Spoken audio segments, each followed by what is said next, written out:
बहुत शुक्रिया जी। फरीदा जे तू अकल लतीफ़, फरीदा जे तू अकल लतीफ़, काले लेख ना लेख, अपने गिरेबान में सिर नीवा कर देख। वेदा उपछंदा रशियां मुनियां नाथा सिद्धियां जोगियां भगतां सूफियां तो लैके गुरु साहब बाना तक का फलसफा बहुत महत्वपूर्ण फलसफा है। इस फलसफे नूं लਹਿੰਦੇ पंजाब विच क्लासीकल शेरी अदब भी आख्या जाता है, जिहड़ा इस खिते का ना सिर्फ अनमोल खजाना है बल्कि साड़ी सारी इतिहास, साड़ा राज भाग, साड़ा मईशत सब कुछ इस विच छुपिया होया है। आओ इस बारे गल करिए। सब तो पहला मैं बेनती करदा हाँ जे मेरी आवाज़ पहुँच रही होवे साड़ी मैडम सुगरा सदफ जी नूं उन्हां दा इंतज़ार चल रहा है। मैडम सुगरा सदफ जी खोजकार हैं, लिखारी हैं, साढ़े एसी इदारे जिहड़े पिलाक विच वो साबका DG रह चुके हैं। उन्होंने बहुत सोहने काम किए हैं और उन्हों दे काम सारे सलाहणयोग हैं। इस तरह साढ़े दूसरे पैनलिस्ट खालिद मसूद जी हैं, जिहड़े कि साढ़े बहुत ही चढ़ती सोच के मालक हैं। बहुत सारिया पुस्तकां, बहुत सारे खोज पंजाब पंजाबीयत बारे, इंसान दोस्ती बारे शऊर तो भरे हुए हैं। इकबाल कैसर जी साढ़े इतिहासकार हैं, जिन्हां दियां बहुत पवित्र इस धरती दे विच जिहड़े घट गिणतियां दे विच रह चुके उन्हां दियां पवित्र अस्थान ते इस दे नाल नाल जैन मत, पाकिस्तान विच सिखां दियां पवित्र थावां अते पाकिस्तानी पंजाबी फिल्म इंडस्ट्री नूं उन्हां दे उत्ते इन्हां दी महान खोज जारी है और कर भी चुके हैं। मैं बेनती करदा हाँ मैडम सुगरा सदफ जी नूं कि वो भी स्टेज ते विराजमान होण।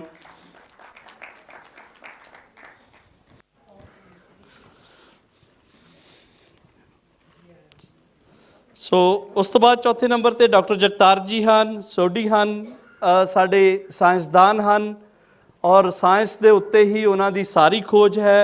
फिर यकदम उन्हां दी काया पलटी, वो फिर वापस अपनी जिहड़ी साडी नाथा जोगियां उपछंदा दी ते गुरु साहिबाना दी गुरु ग्रंथ साहब तक वापस आए। सो उन्हां नूं इस वापसी ते भी जी आए नूं ते उन्हां दी रिसर्च नूं भी जी आए नूं। सब तो पहला मैं बेनती करदा हाँ कि असी अपनी भैन कोलों पुछते हाँ जिन्हां ने सारी जिंदगी सूफीइज़म ते काम किया और इन्ना काम किया कि उन्हां दे आप भी हुण रवैये च सानू सूफी नज़र आ रही है। ये इस खिते की पहली सूफी औरत भी होवेगी। सो मैडम जी मैं ये पूछना चाहना कि सूफी कौन हुंदा है? अजके वेले मुलायत या इंतहा पसंदी की सोच तो बचण लई किवें सूफीइज़म नूं फरोग दिता जावे?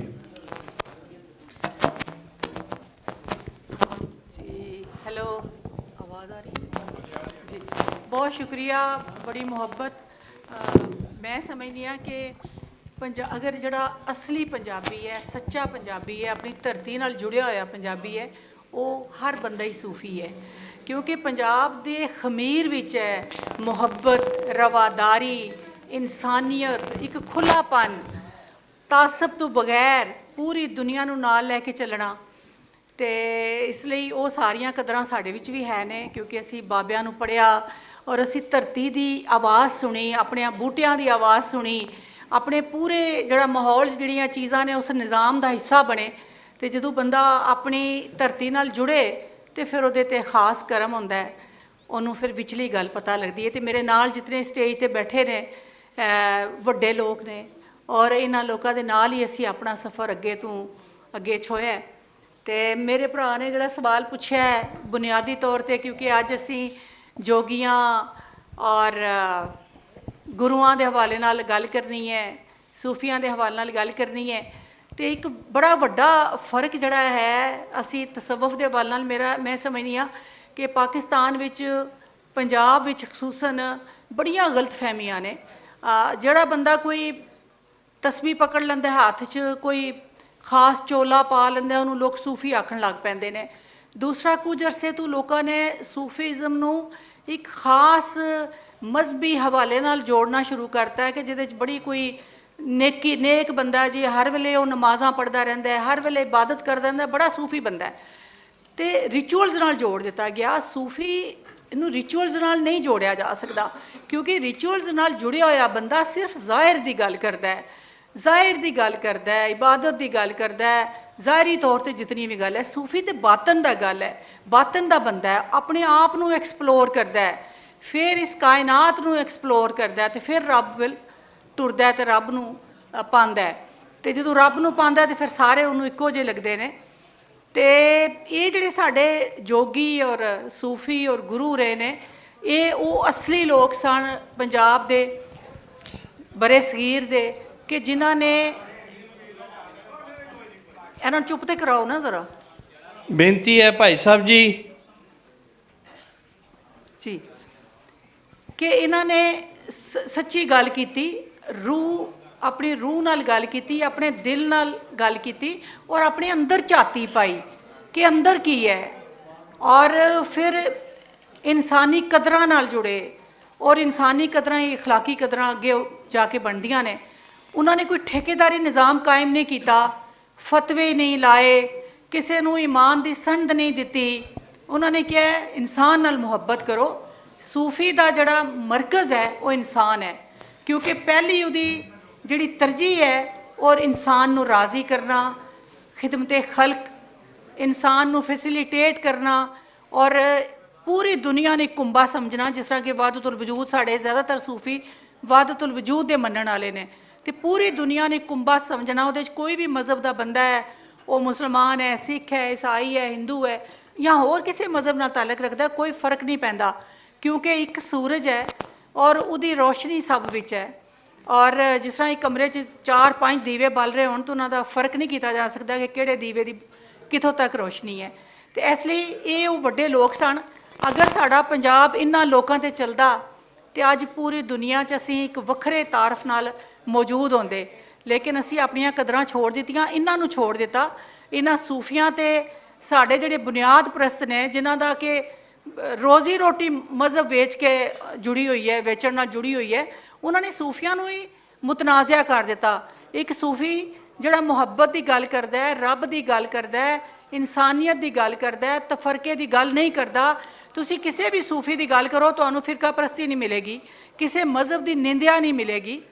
ਉਹਨਾਂ ਤੇ ਫਤਵੇ ਲਾਣੇ ਸ਼ੁਰੂ ਕਰਤੇ, ਮੌਸੀਕੀ ਦੇ ਫਤਵੇ ਲਾਣੇ ਸ਼ੁਰੂ ਕਰਤੇ। ਜੀ ਮੌਸੀਕੀ ਜਿਹੜੀ ਹੈ ਉਹ ਜੰਨਤ 'ਚ ਤਾਂ ਬਿਲਕੁਲ ਤੁਸੀਂ ਇੰਜੋਏ ਕਰੋਗੇ ਉਹਨੂੰ, ਲੇਕਿਨ ਇੱਥੇ ਹਰਾਮ ਹੈ। ਕਿਉਂ? ਇੱਥੇ ਕਿ ਮੌਸੀਕੀ 'ਚੋਂ ਕਿਹੜੇ ਬੰਬ ਨਿਕਲਦੇ ਨੇ ਪਏ ਕਿ ਜਿਹੜੀ ਉਹ ਹਰਾਮ ਹੋ ਗਈ ਹੈ। ਇਸ ਲਈ ਉਹ ਆਪਣੀ ਰੋਜ਼ੀ ਰੋਟੀ ਚਲਾਉਣ ਲਈ, ਔਰ ਸੂਫੀ ਦਾ ਕੋਈ ਐਸਾ ਠੇਕੇਦਾਰੀ ਨਿਜ਼ਾਮ ਨਹੀਂ। ਉਹਨੇ ਕਿਸੇ ਨੂੰ, ਜਿਹੜੇ ਮੁਖਤਲਿਫ ਲੋਕ ਕਹਿੰਦੇ ਨੇ ਕਿ ਸੂਫੀਆਂ ਨੇ ਤਬਲੀਗ ਕੀਤੀ, ਉਹਦੇ ਨਾਲ ਇੱਥੇ ਮੁਸਲਮਾਨ ਹੋਏ, ਮੇਰਾ ਇਹ ਮੰਨਣਾ ਹੈ ਕਿ ਸੂਫੀ ਕਦੀ ਤਬਲੀਗ ਨਹੀਂ ਕਰਦਾ। ਉਹ ਕਿਸੇ ਨੂੰ ਕਿਸੇ ਦੇ ਮਜ਼ਹਬ ਤੋਂ ਹਟਾਉਂਦਾ ਹੀ ਨਹੀਂ, ਕਿਉਂਕਿ ਉਹ ਕਿਸੇ ਨੂੰ ਨਿੱਕਾ ਵੱਡਾ ਸਮਝਦਾ ਹੀ ਨਹੀਂ। ਉਹ ਸਮਝਦਾ ਜੋ ਵੀ ਜਿਹੜੇ ਮਜ਼ਹਬ 'ਚ ਹੈ ਉਹ ਆਪਣੀਆਂ ਅਖਲਾਕੀ ਕਦਰਾਂ ਨੂੰ ਮੰਨ ਕੇ ਟੁਰਿਆ, ਉਹ ਠੀਕ ਹੈ। ਉਹ ਕਹਿੰਦਾ ਬਸ ਰੱਬ ਨਾਲ ਜੁੜਿਆ ਰਹੋ, ਬੰਦੇ ਨਾਲ ਜੁੜਿਆ ਰਹੋ, ਧਰਤੀ ਨਾਲ ਜੁੜਿਆ ਰਹੋ। ਤੇ ਮੈਂ ਸਮਝਦੀ ਹਾਂ ਕਿ ਸੂਫੀਜ਼ਮ ਦਾ ਸਭ ਤੋਂ ਵੱਡਾ ਜਿਹੜਾ ਪਹਿਲੂ ਹੈ ਉਹ ਆਪਣੀ ਧਰਤੀ ਨਾਲ ਜੁੜਨਾ ਹੈ, ਕਿਉਂਕਿ ਜਿਤਨੇ ਵੀ ਸਾਡੇ ਸੂਫੀ ਨੇ ਉਹਨਾਂ ਨੇ ਧਰਤੀ ਦੀ ਜ਼ਬਾਨ ਇਸਤੇਮਾਲ ਕੀਤੀ, ਧਰਤੀ ਦੀ ਜ਼ਬਾਨ 'ਚ ਲੋਕਾਂ ਨਾਲ ਗੱਲ ਕੀਤੀ, ਔਰ ਲੁਕਾਈ ਦੀ ਹਮਾਇਤ ਕੀਤੀ। ਔਰ ਅਕਸਰ ਇਹ ਕਿਹਾ ਜਾਂਦਾ ਹੈ ਕਿ ਸੂਫੀਜ਼ਮ ਇੱਕ ਪੈਸੀਮਿਸਟ ਸੋਚ ਹੈ ਜਾਂ ਸਕੈਪਿਜ਼ਮ ਹੈ, ਕਿ ਜਿਸ ਤਰ੍ਹਾਂ ਕਬੂਤਰ ਰੇਤ 'ਚ ਸਿਰ ਦੇ ਲੈਂਦਾ। ਮੇਰੇ ਖਿਆਲ ਹੈ ਕਿ ਸੂਫੀ ਤੋਂ ਵੱਡਾ ਪ੍ਰੋਟੈਸਟ ਕਰਨ ਵਾਲਾ ਕਿਹੜਾ ਹੈ ਕਿ ਜਿਹਨੇ ਆਪਣੇ ਦੌਰ ਦੇ ਬਾਦਸ਼ਾਹ ਅਕਬਰ ਜਾਂ ਕਿਹੜੇ ਕਿਹੜੇ ਹੋਣ, ਉਹਨਾਂ ਦੇ ਖਿਲਾਫ, ਬੁੱਲੇ ਸ਼ਾਹ ਦੀ ਗੱਲ ਕਰੋ, ਉਹਨਾਂ ਦੇ ਖਿਲਾਫ ਗੱਲ ਕੀਤੀ, ਫਿਰ ਉਸ ਸਾਰੇ ਨਿਜ਼ਾਮ ਨੂੰ ਮੰਨਣ ਤੋਂ ਇਨਕਾਰ ਕੀਤਾ ਕਿ ਜਿਹੜਾ ਇਨਸਾਨ ਨੂੰ ਵੰਡਦਾ ਹੈ, ਜਿਹੜਾ ਤਕਸੀਮ ਕਰਦਾ ਹੈ। ਉਹਨਾਂ ਨੇ ਕਿਹਾ ਮੈਂ ਇਸ ਨਿਜ਼ਾਮ ਨੂੰ ਨਹੀਂ ਮੰਨਦਾ। ਆਪਣੇ ਨਿਜ਼ਾਮ 'ਤੇ ਉਹ ਖਲੋਤੇ ਰਹੇ। ਉਹਨਾਂ ਨੇ ਝਾਂਜਰਾਂ ਬਣ ਕੇ ਇੱਕ ਤਵਾਇਫ ਦੀ ਵੀ ਕਦਰ ਕੀਤੀ ਕਿ ਕੋਈ ਬੰਦਾ ਭੈੜਾ ਨਹੀਂ ਹੋ ਜਾਂਦਾ, ਹਰ ਇਨਸਾਨ ਦੀ ਇੱਜ਼ਤ ਹੈ। ਤੇ ਮੇਰੇ ਖਿਆਲ ਹੈ ਕਿ ਇਤਨਾ ਵੱਡਾ ਤੇ ਕੋਈ ਪ੍ਰੋਟੈਸਟ ਨਹੀਂ ਕਰ ਸਕਦਾ। ਅਸੀਂ ਅੱਜ ਨਹੀਂ ਕਰ ਸਕਦੇ, ਇੱਧਰ ਦੇ ਸਾਡੇ ਸੂਫੀ ਕਰ ਗਏ ਨੇ। ਇਸ ਲਈ ਸਾਨੂੰ ਜ਼ਰੂਰ ਇਸ ਪਾਸੇ ਸੋਚਣਾ ਚਾਹੀਦਾ ਔਰ ਸੂਫੀਆਂ ਦੇ ਹਵਾਲੇ ਨਾਲ ਆਪਣੀ ਰਾਏ ਵੀ ਠੀਕ ਕਰਨੀ ਚਾਹੀਦੀ ਹੈ ਔਰ ਉਹਨਾਂ ਦੇ ਕਲਾਮ ਨੂੰ ਪੜ੍ਹ ਕੇ ਥੋੜ੍ਹਾ ਜਿਹਾ ਚੰਗਾ ਬੰਦਾ ਬਣਨ ਦੀ ਕੋਸ਼ਿਸ਼ ਵੀ ਕਰਨੀ ਚਾਹੀਦੀ ਹੈ। ਸ਼ੁਕਰੀਆ। ਬਹੁਤ ਸ਼ੁਕਰੀਆ। ਮੇਰੀ ਬੇਨਤੀ ਹੈ, ਪਿੱਛੋਂ ਆਵਾਜ਼ਾਂ ਆ ਰਹੀਆਂ ਨੇ, ਪਲੀਜ਼ ਜਿੱਥੇ ਵੀ ਸੀਟ ਲੱਭਦੀ ਹੈ ਬੈਠ ਜਾਓ, ਕਿਉਂਕਿ ਸੂਫੀਅਤ ਇਹਨੂੰ ਹੀ ਆਖਦੇ ਨੇ ਕਿ ਜਿੱਥੇ ਜਗ੍ਹਾ ਮਿਲ ਗਈ ਉੱਥੇ ਬੈਠ ਜਾਣਾ।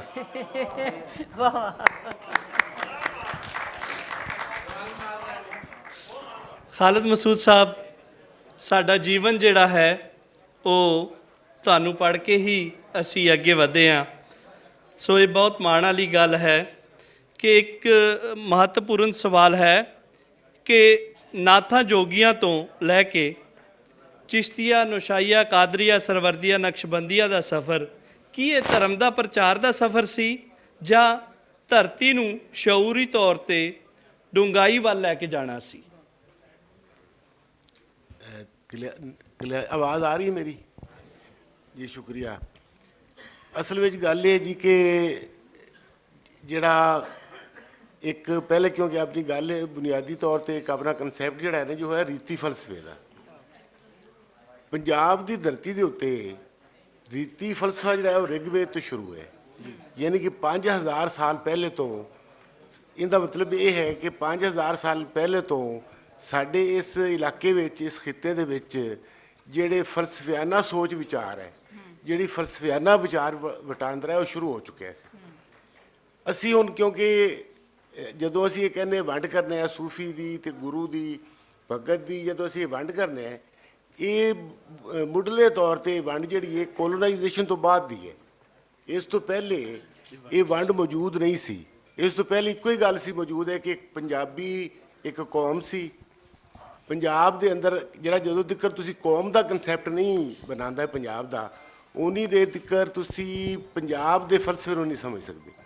ਯਾਨੀ ਕਿ ਜਿੰਨੀ ਦੇਰ ਤੱਕ ਇਹ ਗੱਲ ਨਹੀਂ ਤੁਸੀਂ ਸੋਚਦੇ ਕਿ ਪੰਜਾਬੀ ਜਿਹੜੇ ਨੇ ਉਹਨਾਂ ਦੇ ਵਿੱਚ ਭਾਵੇਂ 20 ਧਰਮ ਹੋਰ ਨਿਕਲ ਆਉਣ, ਭਾਵੇਂ 20 ਲਕੀਰਾਂ ਹੋਰ ਪੈ ਜਾਣ, ਪੰਜਾਬੀ ਇੱਕ ਕੌਮ ਹੈ ਔਰ ਇਸ ਕੌਮ ਦਾ ਫਲਸਫਾ ਜਿਹੜਾ ਹੈ 5000 ਸਾਲ ਪਹਿਲੇ ਤੋਂ ਅੱਜ ਤੱਕ ਮੌਜੂਦ ਹੈ। ਸੂਫੀ ਦਾ ਜਿਹੜਾ ਲਫ਼ਜ਼ ਹੈ ਨਾ ਜੀ, ਇਹ ਜਿਹੜੀ ਮੁੱਢਲੀ ਰਿਸਰਚ ਹੈ ਉਹਦੇ ਮੁਤਾਬਕ ਸੂਫੀ ਦਾ ਲਫ਼ਜ਼ ਜਿਹੜਾ ਹੈ ਉਹ ਯੂਨਾਨੀ ਲਫ਼ਜ਼ ਸੋਫੀਆ ਤੋਂ ਹੈ, ਜਿਹਦਾ ਮਤਲਬ ਹੀ ਵਿਜ਼ਡਮ ਹੈ, ਸਿਆਣਪ ਹੈ। ਔਰ ਇਵੇਂ ਅੱਗੇ ਜਿਹੜਾ ਨੇ ਜੀ ਉਹਨਾਂ ਨੇ ਕਿਹਾ ਜੀ ਕਿ ਥਿਓਸੋਫੀਆ ਤੋਂ ਨਿਕਲਿਆ ਹੈ। ਇਹ ਅਲ ਬੈਰੂਨੀ ਇੱਕ ਬੜਾ ਵੱਡਾ ਸੂਝਵਾਨ ਹੋਇਆ। ਅਲ ਬੈਰੂਨੀ ਨੇ ਇਸ ਗੱਲ ਦੀ ਕਾਢ ਕੱਢੀ। ਉਹਨੇ ਕਿਹਾ ਵੀ ਸੂਫੀ ਇੱਥੇ ਤੇ ਉਹਨਾਂ ਨੇ ਬਹੁਤ ਸਾਰੀਆਂ ਤਾਰੀਫਾਂ ਵੈਸੇ ਤਾਂ ਕੀਤੀਆਂ ਨੇ, ਦਾਤਾ ਗੰਜ ਬਖਸ਼ ਨੇ ਵੀ ਕਸ਼ਫਲ ਮਾਜੂਬ ਵਿੱਚ ਕੀਤੀਆਂ ਨੇ, ਲੇਕਿਨ ਬੁਨਿਆਦੀ ਜਿਹੜੀ ਗੱਲ ਹੈ, ਜਦੋਂ ਯੂਨਾਨੀਆਂ ਦੀਆਂ ਕਿਤਾਬਾਂ ਦੇ ਤਰਜਮੇ ਅਰਬੀ 'ਚ ਹੋਏ, ਉਦੋਂ ਸੂਫੀ ਦਾ ਲਫ਼ਜ਼ ਆਇਆ ਹੈ। ਉਹਨਾਂ ਲਿਖਤਾਂ ਦੇ ਵਿੱਚ ਸੂਫੀ ਦਾ ਲਫ਼ਜ਼ ਵਰਤਿਆ ਗਿਆ ਹੈ, ਜਿਹੜੀਆਂ ਕਿ ਮੁਸਲਮਾਨਾਂ ਦੀ ਲਿਖਤਾਂ ਸਨ।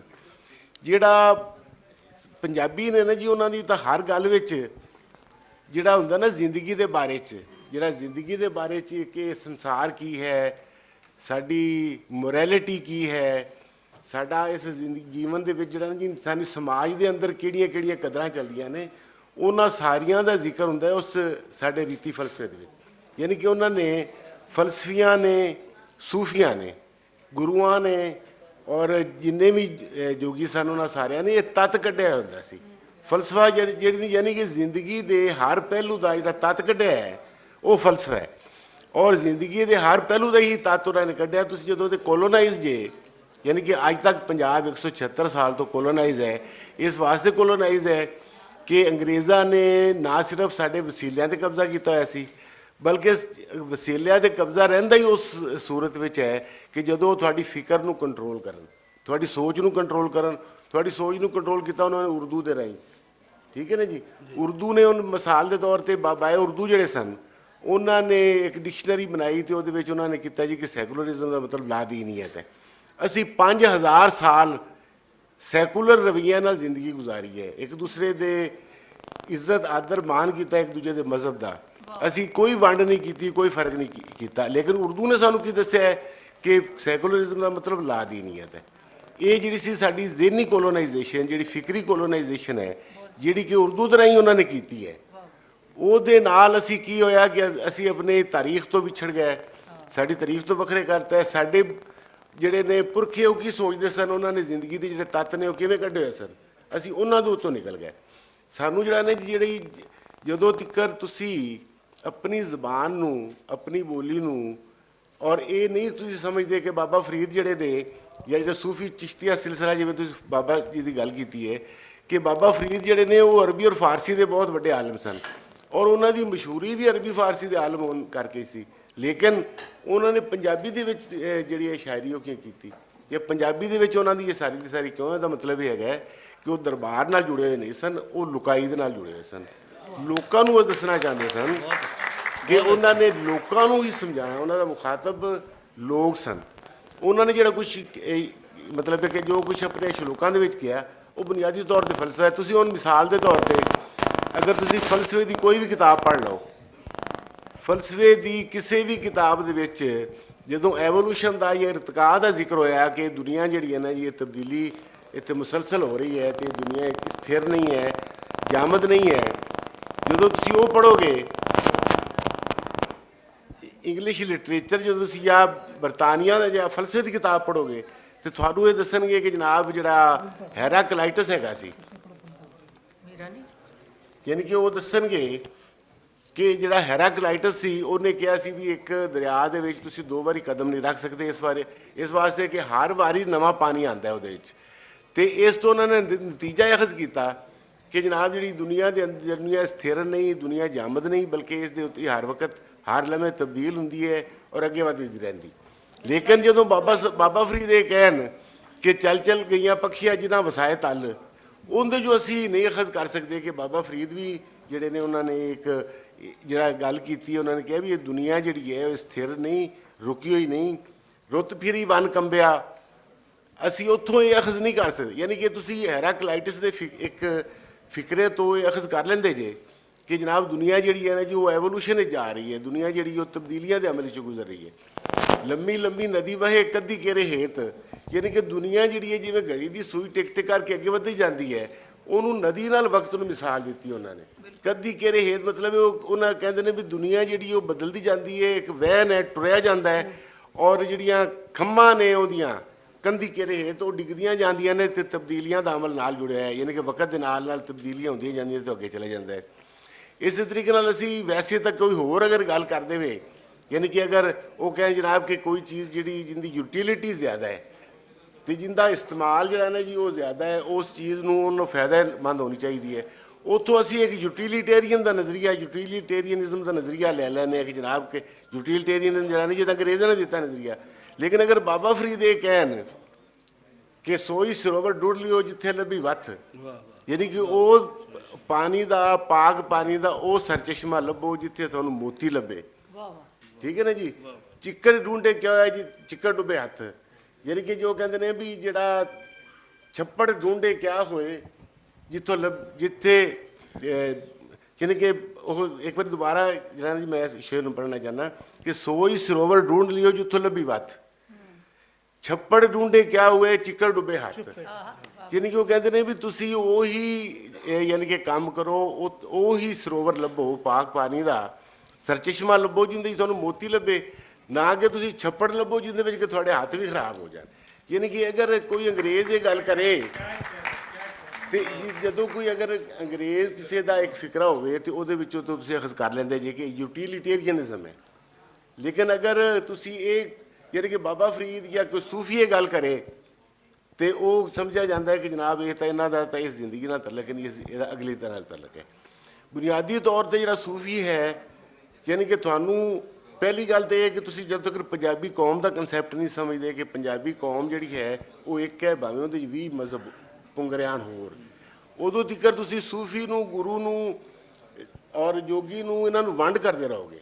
ਤੁਹਾਨੂੰ ਸਭ ਨਾਲੋਂ ਪਹਿਲੇ ਸਮਝਣਾ ਪਏਗਾ ਕਿ ਪੰਜਾਬੀ ਜਿਹੜੀ ਹੈ, ਪੰਜਾਬੀ ਇੱਕ ਕੌਮ ਹੈ ਔਰ ਇਹ ਜਿਹੜੀ ਵੰਡ ਕੀਤੀ ਹੈ ਕਲੋਨੀਅਲ ਵੰਡ ਹੈ, ਯਾਨੀ ਕਿ ਅੰਗਰੇਜ਼ਾਂ ਦੇ ਜ਼ਮਾਨੇ ਤੋਂ ਬਾਅਦ ਇਹ ਵੰਡ ਸ਼ੁਰੂ ਹੋਈ ਹੈ ਕਿ ਜਨਾਬ ਇਹ ਗੁਰੂ ਹੈ ਤੇ ਸੂਫੀ ਹੈ ਤੇ ਜਿਹੜਾ ਜੀ ਇਹਨਾਂ ਦੀ ਵੰਡ ਸ਼ੁਰੂ। ਨੰਬਰ 2 ਕਿ ਜਦੋਂ ਤੱਕ ਅਸੀਂ ਆਪਣੇ ਆਪ ਨੂੰ ਡੀਕੋਲੋਨਾਈਜ਼, ਸਾਡਾ ਜ਼ਿਹਨ ਦੇ ਅੰਦਰ ਅਸੀਂ ਅੰਗਰੇਜ਼ਾਂ ਦੀ ਨਜ਼ਰ ਨਾਲ, ਯਾਨੀ ਕਿ ਉਹਨਾਂ ਨੇ ਸਾਨੂੰ ਜਿਹੜੇ ਲਿਟਰੇਚਰ ਪੜ੍ਹਾਇਆ ਹੈ ਅਸੀਂ ਉਹਦੀ ਨਜ਼ਰ ਨਾਲ ਆਪਣੇ ਆਪ ਨੂੰ ਵੇਖਦੇ ਹਾਂ। ਯਾਨੀ ਕਿ ਅਸੀਂ ਸਮਝਦੇ ਹਾਂ ਕਿ ਨਾ ਸਾਡੀ ਤਾਰੀਖ ਹੈ, ਉਹਨਾਂ ਨੇ ਸਾਨੂੰ ਦੱਸਿਆ ਕਿ ਤੁਹਾਡੀ ਨਾ ਕੋਈ ਤਾਰੀਖ ਹੈ, ਨਾ ਕੋਈ ਤੁਹਾਡਾ ਫਲਸਫਾ ਹੈ, ਨਾ ਕੋਈ ਤੁਹਾਡੀ ਮੋਰੈਲਿਟੀ ਹੈ, ਸਾਰਾ ਕੁਝ ਹੀ ਜਿਹੜਾ ਹੈ ਜੀ ਉੱਚੀਆਂ ਕੌਮਾਂ ਦਾ ਤੇ ਕਾਬਜ਼ਾਂ ਦਾ ਹੈ। ਇਸ ਵਾਸਤੇ ਸਾਨੂੰ ਡੀਕੋਲੋਨਾਈਜ਼ ਕਰਨਾ ਪਏਗਾ, ਇਹ ਸਮਝਣ ਵਾਸਤੇ ਕਿ ਅਸੀਂ ਹੈਗੇ ਕੀ ਹੈ ਤੇ ਸਾਡੇ ਸੂਫੀਆਂ ਦੇ ਬੁਨਿਆਦੀ ਤੌਰ 'ਤੇ ਉਹ ਫਲਸਫੀ ਨੇ। ਬਹੁਤ ਧੰਨਵਾਦ ਜੀ ਖਾਲਸਾ ਸਾਹਿਬ। ਮੈਂ ਤੁਸੀਂ ਸਾਰੇ ਹੀ ਸਾਡੇ ਮਾਣਯੋਗ ਹਨ, ਸੋ ਅਗਰ ਆਪ ਹੀ ਵੇਲੇ ਨੂੰ ਇਖਤਸਾਰ ਨਾਲ ਇਸਤੇਮਾਲ ਕਰੋਗੇ ਤੇ ਬਹੁਤ ਬਹੁਤ ਧੰਨਵਾਦੀ ਹੋਵਾਂਗਾ। ਮੇਰਾ ਇਕਬਾਲ ਕੈਸਰ ਜੀ ਕੋਲੋਂ ਜੀ ਸਵਾਲ ਹੈ ਕਿ ਤੁਸੀਂ ਸਾਰੀ ਜ਼ਿੰਦਗੀ ਕਦੀ ਨਾਥ ਜੋਗੀ ਬਣਦੇ ਰਹੇ, ਕਦੀ ਕਬੀਰੀ ਬਣਦੇ ਰਹੇ, ਕਦੀ ਕੁਝ ਹੋਰ ਵੀ ਬਣਦੇ ਰਹੇ, ਤੇ ਇੱਕ ਯੂਨੀਵਰਸਿਟੀ ਵੀ ਕਾਇਮ ਕਰ ਛੱਡੀ ਖੋਜਗੜ੍ਹ, ਜਿਹੜੀ ਬਿਲਕੁਲ ਹੂਬਹੂ ਅਸ਼ੋਕਾ ਦੇ ਦੌਰ ਵਰਗੀ ਜਾਂ ਨਾਥਾਂ ਦੇ ਜੋਗੀਆਂ ਦੀ ਵਰਗੀ ਸੀ, ਜਿਹੜੀ ਕਿ ਜੇਹਲਮ ਦੇ ਲਾਗੇ ਕਾਇਮ ਸੀ। ਅਜੋਕੇ ਵੇਲੇ ਉਹ ਕਿਸ ਕਿਸਮ ਦਾ ਕੰਮ ਕਰ ਰਹੀ ਹੈ? ਖੋਜਗੜ੍ਹ ਬਾਰੇ ਕੁਝ ਦੱਸੋ ਜੀ। ਇੱਕ ਮਿੰਟ ਜ਼ਰਾ, ਮੈਂ ਜ਼ਰਾ ਦਰਖਾਸਤ ਕਰਨਾ ਚਾਹੁੰਦੀ ਹਾਂ ਕਿ ਬੜਾ ਹੀ ਅਹਿਮ ਸਵਾਲ ਹੈ, ਔਰ ਪਲੀਜ਼ ਤੁਸੀਂ ਬਹਿ ਕੇ ਸੁਣੋ ਔਰ ਬਾਰ-ਬਾਰ ਉੱਪਰ ਥੱਲੇ ਨਾ ਜਾਓ, ਮਿਹਰਬਾਨੀ। ਲੋ ਜੀ, ਬਿਸਮਿਲ੍ਲਾ। ਵੀਰ ਜੀ, ਜਿੱਥੇ ਵੀ ਜਗ੍ਹਾ ਮਿਲਦੀ ਉੱਥੇ ਬੈਠ ਜਾਓ, ਕੋਈ ਨਹੀਂ, ਬੈਠ ਜਾਓ, 5 ਮਿੰਟ ਬਾਅਦ ਹੈ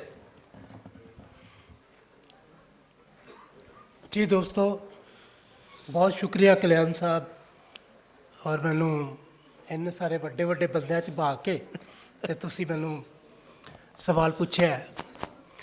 ਜਿੱਥੋਂ ਤੱਕ ਪੰਜਾਬੀ ਖੋਜਗੜ੍ਹ ਦੀ ਗੱਲ ਹੈ, ਉਹ ਤਾਂ ਸਾਡਾ ਇੱਕੋ ਹੀ ਹੈ ਕਿ ਅਸੀਂ ਪੰਜਾਬ ਨੇ ਜੋ ਕੁਝ ਖੱਟੀ ਵੱਟੀ ਹੈ ਉਹਨੂੰ ਕਿਸੇ ਵੀ ਰੂਪ 'ਚ ਸਾਂਭ ਲਈਏ, ਉਹਦੀ ਸੇਵਾ ਸੰਭਾਲ ਕਰ ਲਈਏ ਤਾਂ ਕਿ ਆਉਣ ਵਾਲੀਆਂ ਨਸਲਾਂ ਨੂੰ ਪਹੁੰਚਾ ਸਕੀਏ। ਬਹੁਤ ਸੋ 25 ਸਾਲ ਤੋਂ ਮੇਰਾ ਅਦਾਰਾ ਜਿਹੜਾ, ਮੇਰਾ ਨਹੀਂ ਬਲਕਿ ਤੁਹਾਡਾ ਅਦਾਰਾ ਜਿਹੜਾ ਕੰਮ ਕਰ ਰਿਹਾ ਹੈ। ਅਸੀਂ ਕਿਤਾਬਾਂ ਇਕੱਠੀਆਂ ਕੀਤੀਆਂ ਨੇ, ਅਸੀਂ ਫਿਲਮ ਦੇ ਪੋਸਟਰ ਹੋਰ ਬੜਾ ਕੁਝ ਇਕੱਠਾ ਕੀਤਾ ਹੈ, ਔਰ ਸਾਰਾ ਕੁਝ ਆਉਣ ਵਾਲੀਆਂ ਨਸਲਾਂ ਵਾਸਤੇ। ਅੱਜ ਕੱਲ੍ਹ ਅਸੀਂ ਜਿਹੜੀਆਂ ਕਿਤਾਬਾਂ ਨੇ ਸਾਡੀਆਂ, ਉਹਨਾਂ ਨੂੰ ਅਸੀਂ ਜਿਹੜਾ ਇਨਵੈਸਟ ਕਰ ਰਹੇ ਹਾਂ, ਉਹਨਾਂ ਦੀ ਡਿਜੀਟਲ ਵੀ ਉਹਨਾਂ ਨੂੰ ਕਰ ਰਹੇ ਹਾਂ। ਸੋ ਇਸ ਤਰ੍ਹਾਂ ਇੱਕ ਕੰਮ ਚੱਲਦਾ ਪਿਆ। ਜਿੱਥੋਂ ਤੱਕ ਹੈ ਗੱਲ ਕਦੇ ਜੋਗੀ ਬਣਨ ਦੀ, ਕਦੇ ਸੂਫੀ ਬਣਨ ਦੀ, ਕਦੇ ਨਹੀਂ। ਮੈਂ ਪਹਿਲੇ ਸਵਾਸ ਤੋਂ ਪੰਜਾਬੀ ਹਾਂ ਤੇ ਆਖਰੀ ਸਵਾਸ ਤੱਕ ਪੰਜਾਬੀ ਹੀ। ਬਹੁਤ ਗੱਲ ਜਿਹੜੀ ਹੈ ਉਹ ਹੈਗੀ ਹੈ ਕਿ ਪੰਜਾਬੀ ਜ਼ਬਾਨ ਜਾਂ ਪੰਜਾਬ ਦਾ ਲਿਟਰੇਚਰ ਜਿਹੜਾ ਹੈ, ਇਹਦਾ ਜਿਹੜਾ ਜਿੰਨਾ ਵੀ ਇਹਦਾ ਅਦਬ ਹੈ, ਉਹਦਾ ਮੁੱਢ, ਉਹਦੀ ਬੁਨਿਆਦ ਜਿਹੜੀ ਹੈ, ਉਹ ਸਭ ਤੋਂ ਪਹਿਲਾਂ ਸਾਨੂੰ ਪੰਜਾਬੀ ਦਾ ਜੋ ਲਿਖਿਆ ਮਿਲਦਾ ਹੈ ਜਾਂ ਅਸੀਂ ਉਹਨੂੰ ਲੱਭਿਆ ਹੈ, ਉਹ ਨਾਥਾ ਜੋਗੀਆਂ ਦਾ ਕਲਾਮ ਹੈ। ਸੋ ਅਸੀਂ ਸਭ ਤੋਂ ਪਹਿਲਾਂ ਨਾਥ ਜੋਗੀਆਂ ਦੇ ਉਸ ਕਲਾਮ ਨੂੰ ਆਪਣੇ ਮੁੱਢ ਸਮਝਦੇ ਹਾਂ। ਉਹ ਪੰਜਾਬੀ ਸਨ, ਉਹਨਾਂ ਨੇ ਪੰਜਾਬੀ 'ਚ ਗੱਲ ਕੀਤੀ, ਪੰਜਾਬ ਦੀ ਗੱਲ ਕੀਤੀ, ਔਰ ਉਸੇ ਰੀਤ ਨੂੰ ਲੈ ਕੇ ਹੀ ਅੱਗੇ ਸਾਡੇ ਸਾਰੇ ਸੂਫੀ ਚੱਲੇ। ਉਸ ਤੋਂ ਬਾਅਦ ਅਗਲਾ ਪੜਾਅ ਜਿਹੜਾ ਵੱਡਾ, ਉਹ ਸਾਡੇ ਕੋਲ ਬਾਬਾ ਫਰੀਦ ਜੀ ਦਾ ਹੈ। ਬਾਬਾ ਫਰੀਦ ਜੀ ਦੇ ਬਾਰੇ 'ਚ ਜੋ ਵਾਰਿਸ ਸ਼ਾਹ ਨੇ ਕਿਹਾ ਹੈ ਕਿ ਮਾਦੂਦ ਦਾ ਲਾਡਲਾ ਪੀਰ ਚਿਸ਼ਤੀ, ਸ਼ਕਰ ਗੰਜ ਮਸੂਦ ਭਰਪੂਰ ਹੈ ਜੀ, ਬਾਈਆਂ ਕੁਤਬਾਂ ਦੇ ਵਿੱਚ ਹੈ ਪੀਰ ਕਾਮਲ, ਉਹਦੀ ਆਜਜ਼ੀ ਜ਼ੋਦ ਮਨਜ਼ੂਰ ਹੈ ਜੀ। ਸ਼ਕਰ ਗੰਜ ਨੇ ਆਨ ਮਕਾਮ ਕੀਤਾ, ਦੁੱਖ ਦਰਦ ਪੰਜਾਬ ਦਾ ਦੂਰ ਹੈ ਜੀ। ਵਾਰਿਸ ਦੇ ਨਜ਼ਦੀਕ ਤੇ ਦੁੱਖ ਦਰਦ ਦੂਰ ਹੈ, ਪਰ ਅਸੀਂ ਆਪ ਦੁੱਖ ਤੇ ਦਰਦ ਪੈਦਾ ਕੀਤੇ ਔਰ ਅਜੇ ਤੱਕ ਕਰਦੇ ਜਾ ਰਹੇ ਹਾਂ, ਰੁਕੇ ਨਹੀਂ। ਅਸੀਂ ਉਹਦੇ 'ਚ ਜਿਹੜੀਆਂ ਤਰਮੀਮਾਂ ਤੇ ਲੱਗੇ ਹੋਏ ਆ, ਹਰ ਕਿਸਮ ਦੀਆਂ ਤਰਮੀਮਾਂ ਅਸੀਂ ਕੀਤੀ ਜਾ ਰਹੇ ਹਾਂ। ਔਰ ਇਹੀ ਦੁੱਖ ਦਰਦ ਜਿਹੜਾ ਹੈ, ਜੇ ਇਸੇ ਦੁੱਖ ਦਰਦ ਨੂੰ, ਪੰਜਾਬ ਦੇ ਇਸ ਦੁੱਖ ਦਰਦ ਨੂੰ ਅਸੀਂ ਦੂਰ ਕਰਨਾ ਚਾਹੁੰਦੇ ਹਾਂ, ਤੇ ਸਾਨੂੰ ਵੇਖਣਾ ਪਏਗਾ ਕਿ ਪੰਜਾਬ ਦੀ ਜਿਹੜੀ ਵੰਡ ਹੈ, ਲਿਟਰੇਰੀ ਜਾਂ ਅਦਬੀ ਜਿਹੜੀ ਤਾਰੀਖ ਹੈ, ਇੱਕ ਪਾਸੇ ਨਾਥ ਜੋਗੀ ਨੇ, ਦੂਜੇ ਪਾਸੇ ਮੁਸਲਿਮ ਸੂਫੀ ਨੇ। ਉਸ ਤੋਂ ਬਾਅਦ ਫਿਰ ਭਗਤ ਆਉਂਦੇ ਨੇ। ਭਗਤ ਕਬੀਰ ਜੀ ਭਾਵੇਂ ਪੰਜਾਬ 'ਚ ਨਹੀਂ ਸਨ, ਪਰ ਉਹਨਾਂ ਦੀ ਜਿਹੜੀ ਬੋਲੀ, ਉਹਨਾਂ ਦਾ ਜੋ ਕੁਝ ਵੀ ਹੈ, ਉਹ ਪੰਜਾਬੀਆਂ ਨੇ ਅਡੋਪਟ ਕੀਤਾ, ਮੰਨਿਆ, ਕਬੂਲ ਕੀਤਾ ਔਰ ਆਪਣੇ ਗ੍ਰੰਥ 'ਚ ਬਿਠਾ ਲਿਆ। ਇਸੇ ਤਰ੍ਹਾਂ ਭਗਤ ਪੀਪਾ ਜੀ, ਭਗਤ ਰਾਮਦਾਸ ਜੀ, ਬਾਕੀ ਬਹੁਤ ਸਾਰੇ ਭਗਤਾਂ ਦਾ ਕਲਾਮ ਸਾਡੇ ਕੋਲ ਮੌਜੂਦ ਹੈ। ਅੱਗੇ ਅਸੀਂ ਚੱਲਦੇ ਹਾਂ, ਬਲਕਿ ਸਾਨੂੰ ਥੋੜ੍ਹਾ ਪਿੱਛੇ ਜਾਣਾ ਪਏਗਾ ਕਿ ਸਾਡੇ ਕੋਲ ਪੁਰਾਣੀ ਸੱਭਿਅਤਾ, ਪੁਰਾਣਾ ਜਿਹੜੀ ਸਾਡੇ ਵਿਰਸਾ ਹੈ, ਉਹ ਹੈ ਸਾਡੇ ਕੋਲ ਹੜੱਪਾ। ਕਿੱਡੀ ਸਵਾਦੀ ਗੱਲ ਹੈ ਕਿ ਹੜੱਪੇ ਦੇ ਵਿੱਚੋਂ ਹਰ ਤਰ੍ਹਾਂ ਦੇ ਨਿਸ਼ਾਨ ਮਿਲੇ ਨੇ। ਉੱਥੇ ਢੱਗਾ ਵੀ ਮਿਲਿਆ, ਜਿਹੜਾ ਪੰਜਾਬੀਆਂ ਨੂੰ ਢੱਗੇ ਦਾ ਖਿਤਾਬ ਦਿੱਤਾ ਗਿਆ, ਔਰ ਮੈਨੂੰ ਉਹਦੇ ਉੱਤੇ ਮਾਣ ਹੈ ਕਿ ਅਸੀਂ ਸਭ ਦਾ ਢਿੱਡ ਭਰ ਰਹੇ ਹਾਂ। ਤੋ ਪੰਜਾਬੀ ਉੱਥੋਂ ਢੱਗੇ ਦਾ ਨਿਸ਼ਾਨ ਤੇ ਮਿਲਿਆ ਹੈ, ਪਰ ਉੱਥੇ ਕਿਸੇ ਧਰਮ ਦਾ ਕੋਈ ਇਬਾਦਤਗਾਹ ਨਹੀਂ ਮਿਲੀ। ਇਹ ਪੰਜਾਬ ਦਾ ਮਾਣ ਹੈ ਕਿ ਉੱਥੇ ਟੈਕਸਲਾ ਦੇ ਵਿੱਚ ਜਿਹੜੀ ਹੈ ਆਪਣਾ ਹੜੱਪੇ ਦੇ ਵਿੱਚੋਂ ਸਾਨੂੰ ਕਿਸੇ ਮਜ਼ਹਬ ਦਾ ਕੋਈ ਨਿਸ਼ਾਨ ਨਹੀਂ ਮਿਲਿਆ। ਉੱਥੇ ਨਿਸ਼ਾਨ ਮਿਲੇ ਨੇ ਤੇ ਸਿਰਫ ਇਨਸਾਨੀਅਤ ਦੇ ਮਿਲੇ ਨੇ। ਇਹ ਸਾਡੀ ਰੀਤ ਹੈ, ਅਸੀਂ ਉਹਦੇ ਤੇ ਖਲੋਤੇ ਹੋਏ ਹਾਂ। ਤੇ ਜੇ ਅਸੀਂ ਇਸ ਤੋਂ ਅੱਗੇ ਚੱਲੀਏ ਤੇ ਬਾਬੇ ਫਰੀਦ ਤੋਂ ਬਾਅਦ ਅਗਲਾ ਪੜਾਅ ਜਿਹੜਾ ਬਾਬਾ ਨਾਨਕ ਹੈ। ਮੈਂ ਬੜਾ ਮਾਣ ਨਾਲ ਇਸ ਗੱਲ ਨੂੰ ਕਹਿਣਾ ਕਿ ਬਾਬੇ ਨਾਨਕ ਨੇ ਇਹ ਸਾਰੀ ਰੀਤ ਨੂੰ, ਬਲਕਿ ਇਹਨੂੰ ਇੰਜ ਸਮਝੋ ਕਿ ਦੁਨੀਆ 'ਚ ਜਿੰਨੇ ਵੀ ਮਜ਼ਹਬ ਆਏ, ਹਰ ਮਜ਼ਹਬ ਨੇ ਆਪਣੀ ਕਿਤਾਬ ਦਿੱਤੀ ਹੈ, ਹਰ ਮਜ਼ਹਬ ਨੇ ਆਪਣਾ ਇੱਕ ਰਸਤਾ ਦੱਸਿਆ ਹੈ, ਹਰ ਧਰਮ ਨੇ ਇੱਕ ਆਪਣੀ ਰੀਤ ਬਣਾਈ ਹੈ। ਪਰ ਬਾਬੇ ਨਾਨਕ ਨੇ, ਉਹ ਭਾਵੇਂ ਬਾਅਦ 'ਚ ਧਰਮ ਬਣ ਗਿਆ, ਲੇਕਿਨ ਬਾਬੇ ਨਾਨਕ ਨੇ ਉਸ ਗ੍ਰੰਥ ਨੂੰ ਪੰਜਾਬੀ ਗ੍ਰੰਥ ਕਰਕੇ ਲਿਖਿਆ, ਇਕੱਠਾ ਕੀਤਾ। ਉਹਦੇ 'ਚ ਪੂਰੇ ਹਿੰਦੁਸਤਾਨ ਦੀ ਐਂਥੋਲੋਜੀ ਹੈ, ਉਹਦੇ 'ਚ ਪੂਰਾ ਪੰਜਾਬ ਹੈ। ਜੇ ਉਹਦੇ 'ਚ 5 ਮੁਸਲਮਾਨ ਸੂਫੀ ਨੇ ਤੇ ਉਹਦੇ 'ਚ 7 ਜਿਹੜੇ ਨੇ ਹਿੰਦੂ ਭਗਤ ਵੀ ਬੈਠੇ ਹੋਏ ਨੇ। ਔਰ ਫਿਰ ਛੋਟੀਆਂ ਜ਼ਾਤਾਂ ਦੇ ਲੋਕਾਂ ਨੂੰ ਲਿਆ, ਕੋਈ ਲੁਹਾਰ ਹੈ, ਕੋਈ ਤਰਖਾਣ ਹੈ, ਕੋਈ ਮੋਚੀ ਹੈ, ਕੋਈ ਜਲਾਇਆ ਹੈ, ਉਹਨੇ ਸਾਰੇ ਉੱਥੇ ਇਕੱਠੇ ਕਰ ਦਿੱਤੇ। ਉਹਨੇ ਜ਼ਾਤ ਪਾਤ ਨੂੰ ਮਿਟਾ ਦਿੱਤਾ ਔਰ ਉਸ ਤੋਂ ਬਾਅਦ ਉਹਨੇ ਕਿਹਾ ਕਿ ਇਹ ਗ੍ਰੰਥ ਹੈ ਪੰਜਾਬ ਦਾ। ਪੰਜਾਬ 'ਚ ਇੱਕੋ ਗ੍ਰੰਥ ਹੈ ਔਰ ਉਸ ਗ੍ਰੰਥ ਦੇ ਅੰਦਰ ਸਾਰੇ ਧਰਮ, ਸਾਰੇ ਛੋਟੇ ਤੋਂ ਛੋਟੇ ਜ਼ਾਤਾਂ ਉਹਦੇ 'ਚ ਮੌਜੂਦ ਨੇ। ਔਰ ਇਹੀ ਉਸ ਗ੍ਰੰਥ ਦੀ ਵਡਿਆਈ ਹੈ ਕਿ ਪੰਜਾਬੀ, ਤੁਸੀਂ ਜੱਟ ਹੋ, ਮੋਚੀ ਹੋ, ਲੁਹਾਰ ਹੋ, ਤਰਖਾਣ ਹੋ, ਖੋਖਰ ਹੋ, ਪੱਟੀ ਹੋ, ਤੁਸੀਂ ਜੋ ਵੀ ਕੁਝ ਹੋ, ਫਾਬਿਹਾ ਬਹੁਤ ਚੰਗੀ ਗੱਲ ਹੈ, ਹੋਵੋ ਪੈ। ਪਰ ਜਦੋਂ ਤੱਕ ਤੁਸੀਂ ਪੰਜਾਬੀ ਨਹੀਂ ਬਣਦੇ, ਨਾ ਤੁਸੀਂ ਫਰੀਦ ਦੇ ਪੁੱਤਰ ਹੋ, ਨਾ ਨਾਨਕ ਦੇ ਪੁੱਤਰ ਹੋ, ਨਾ ਤੁਸੀਂ ਜੋਗੀਆਂ ਦੇ ਪੁੱਤਰ। ਬਹੁਤ ਅੱਛੇ ਸਰ, ਬਹੁਤ ਅੱਛੇ। ਤੁਸੀਂ ਅਗਰ ਕੁਝ ਹੋ, ਤੁਹਾਡੀ ਪਹਿਲੀ ਸ਼ਨਾਖਤ, ਸਾਡੀ ਪਹਿਲੀ ਸ਼ਨਾਖਤ ਪੰਜਾਬੀ ਹੋਣੀ ਚਾਹੀਦੀ ਹੈ। ਔਰ ਉਸੇ ਸ਼ਨਾਖਤ ਨੂੰ, ਉਸੇ ਸਿਆਲ ਨੂੰ ਲੈ ਕੇ ਸਾਨੂੰ ਚੱਲਣਾ ਚਾਹੀਦਾ ਹੈ। ਤੇ ਫਿਰ ਹੀ ਅਸੀਂ ਆਪਣੇ ਆਪ ਨੂੰ ਕਹਿ ਸਕਦੇ ਹਾਂ ਕਿ ਅਸੀਂ ਪੰਜਾਬੀ ਹਾਂ। ਇਹ ਗ੍ਰੰਥ ਸਾਡਾ ਹੈ, ਇਹ ਧਰਮ ਸਾਡੇ ਨੇ, ਇਹ ਫਰੀਦ ਸਾਡਾ ਹੈ, ਇਹ ਨਾਨਕ ਸਾਡਾ ਹੈ। ਇਹ ਜੈਨ, ਜਿਹੜੇ ਜੈਨ ਮਤ ਵਾਲੇ ਨੇ, ਉਹ ਵੀ ਤਾਂ ਇਸੇ ਧਰਤੀ 'ਤੇ ਨੇ ਨਾ। ਜੈਨੀ ਵੀ ਇੱਥੋਂ ਦੇ ਨੇ, ਸੂਫੀ ਸੰਤ ਵੀ ਇੱਥੋਂ ਦੇ ਨੇ, ਜੋਗੀ ਵੀ ਇੱਥੋਂ ਦੇ ਨੇ। ਸੋ ਪੰਜਾਬ ਇੱਕ ਰੰਗਦਾਰ, ਬਹੁ ਰੰਗੀ ਇੱਕ ਗੁਲਦਸਤਾ ਹੈ ਔਰ ਉਹਦੇ 'ਚ ਸਾਰੇ ਮੌਜੂਦ ਨੇ। ਔਰ ਇਹਨਾਂ ਸਾਰਿਆਂ ਨੂੰ ਜੇ ਕਿਸੇ ਨੇ ਇਕੱਠਾ ਕੀਤਾ ਹੈ ਤੇ ਉਹ ਬਾਬੇ ਨਾਨਕ ਨੇ ਕੀਤਾ ਹੈ। ਤੇ ਮੈਂ ਉਹੀ ਬਾਬੇ ਨਾਨਕ ਦੀ ਗੱਲ ਕਰਾਂਗਾ ਕਿ ਧੰਨ ਲਿਖਾਰੀ ਨਾਨਕਾ ਜਿਸ ਨਾਮ ਲਿਖਾਇਆ ਸੱਚ। ਬਹੁਤ ਧੰਨਵਾਦ। ਡਾਕਟਰ ਜਗਤਾਰ ਸਿੰਘ ਜੀ, ਲੋਕ ਸਫ਼ਰ ਕਰਦੇ ਨੇ ਕਿ ਅਸੀਂ ਸੂਫੀਜ਼ਮ ਤੋਂ ਜਾਈਏ ਸਾਇੰਸ ਵੱਲ। ਸਾਡੀ ਅਜੋਕੀ ਨਸਲ ਪਾਗਲ ਹੋਈ ਪਈ ਹੈ, ਸਾਇੰਸ ਮਗਰ ਜਾ ਰਹੀ ਹੈ। ਤੁਸੀਂ ਸਾਇੰਸ ਤੋਂ ਵਾਪਸ ਵੇਦਾਂ, ਉਪਨਿਸ਼ਦਾਂ, ਰਸ਼ੀਆਂ, ਸਿੱਧਾਂ, ਜੋਗੀਆਂ ਤੋਂ ਗੁਰੂ ਗ੍ਰੰਥ ਸਾਹਿਬ ਤੱਕ ਦਾ ਸਫ਼ਰ ਕਰ ਰਹੇ ਹੋ। ਕੀ ਵਜ੍ਹਾ ਹੈ? ਇਸ ਸਫ਼ਰ ਬਾਰੇ ਆਪਣਾ ਕੁਝ ਦੱਸੋ ਜੀ। ਸਭ ਤੋਂ ਪਹਿਲਾਂ ਜੀ ਮੈਂ ਆਪਦੇ ਆਪ ਨੂੰ ਨਮਸਕਾਰ ਕਰਦਾ, ਅੱਜ ਸਿਰ ਝੁਕਾਉਣਾ ਇਸ ਧਰਤੀ ਨੂੰ, ਕਿਉਂਕਿ ਇਹ ਧਰਤੀ ਸਾਡੇ 3 ਗੁਰੂਆਂ ਦੀ, ਮਾਈਕ ਲੈ ਲਓ।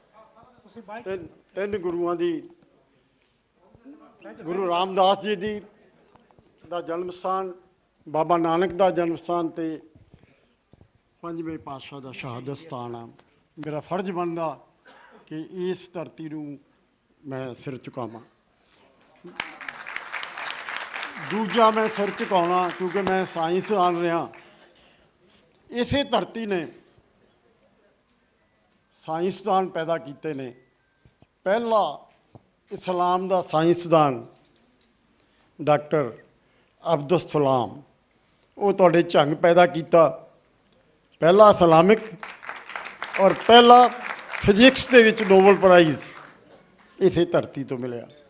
ਦੂਜਾ ਨੋਬਲ ਪ੍ਰਾਈਜ਼ ਕੈਮਿਸਟਰੀ 'ਚ ਜੋ ਮੇਰਾ ਸਬਜੈਕਟ ਆ ਮਿਲਿਆ ਜੈਨੇਟਿਕ ਕੋਡ 'ਚ ਆ, ਪਰ ਪੈਦਾ ਉਹ ਹੈ ਮਿਲਿਆ ਅਮਰੀਕਾ ਜਾ ਕੇ ਆ, ਇੱਥੇ ਪੜ੍ਹਾਈ ਯੂਨੀਵਰਸਿਟੀ ਆਫ ਲਾਹੌਰ ਹੈ ਜਿਹੜੀ ਪੰਜਾਬ ਯੂਨੀਵਰਸਿਟੀ, ਇੱਥੋਂ ਉਹਨੇ MSc ਆਰਗੈਨਿਕ ਕੈਮਿਸਟਰੀ ਕੀਤੀ ਆ। ਡਾਕਟਰ ਹਰਗੋਬਿੰਦ ਖੁਰਾਣਾ ਰਾਏਪੁਰ ਵਿਲੇਜ 'ਚ ਪੈਦਾ ਹੋਇਆ,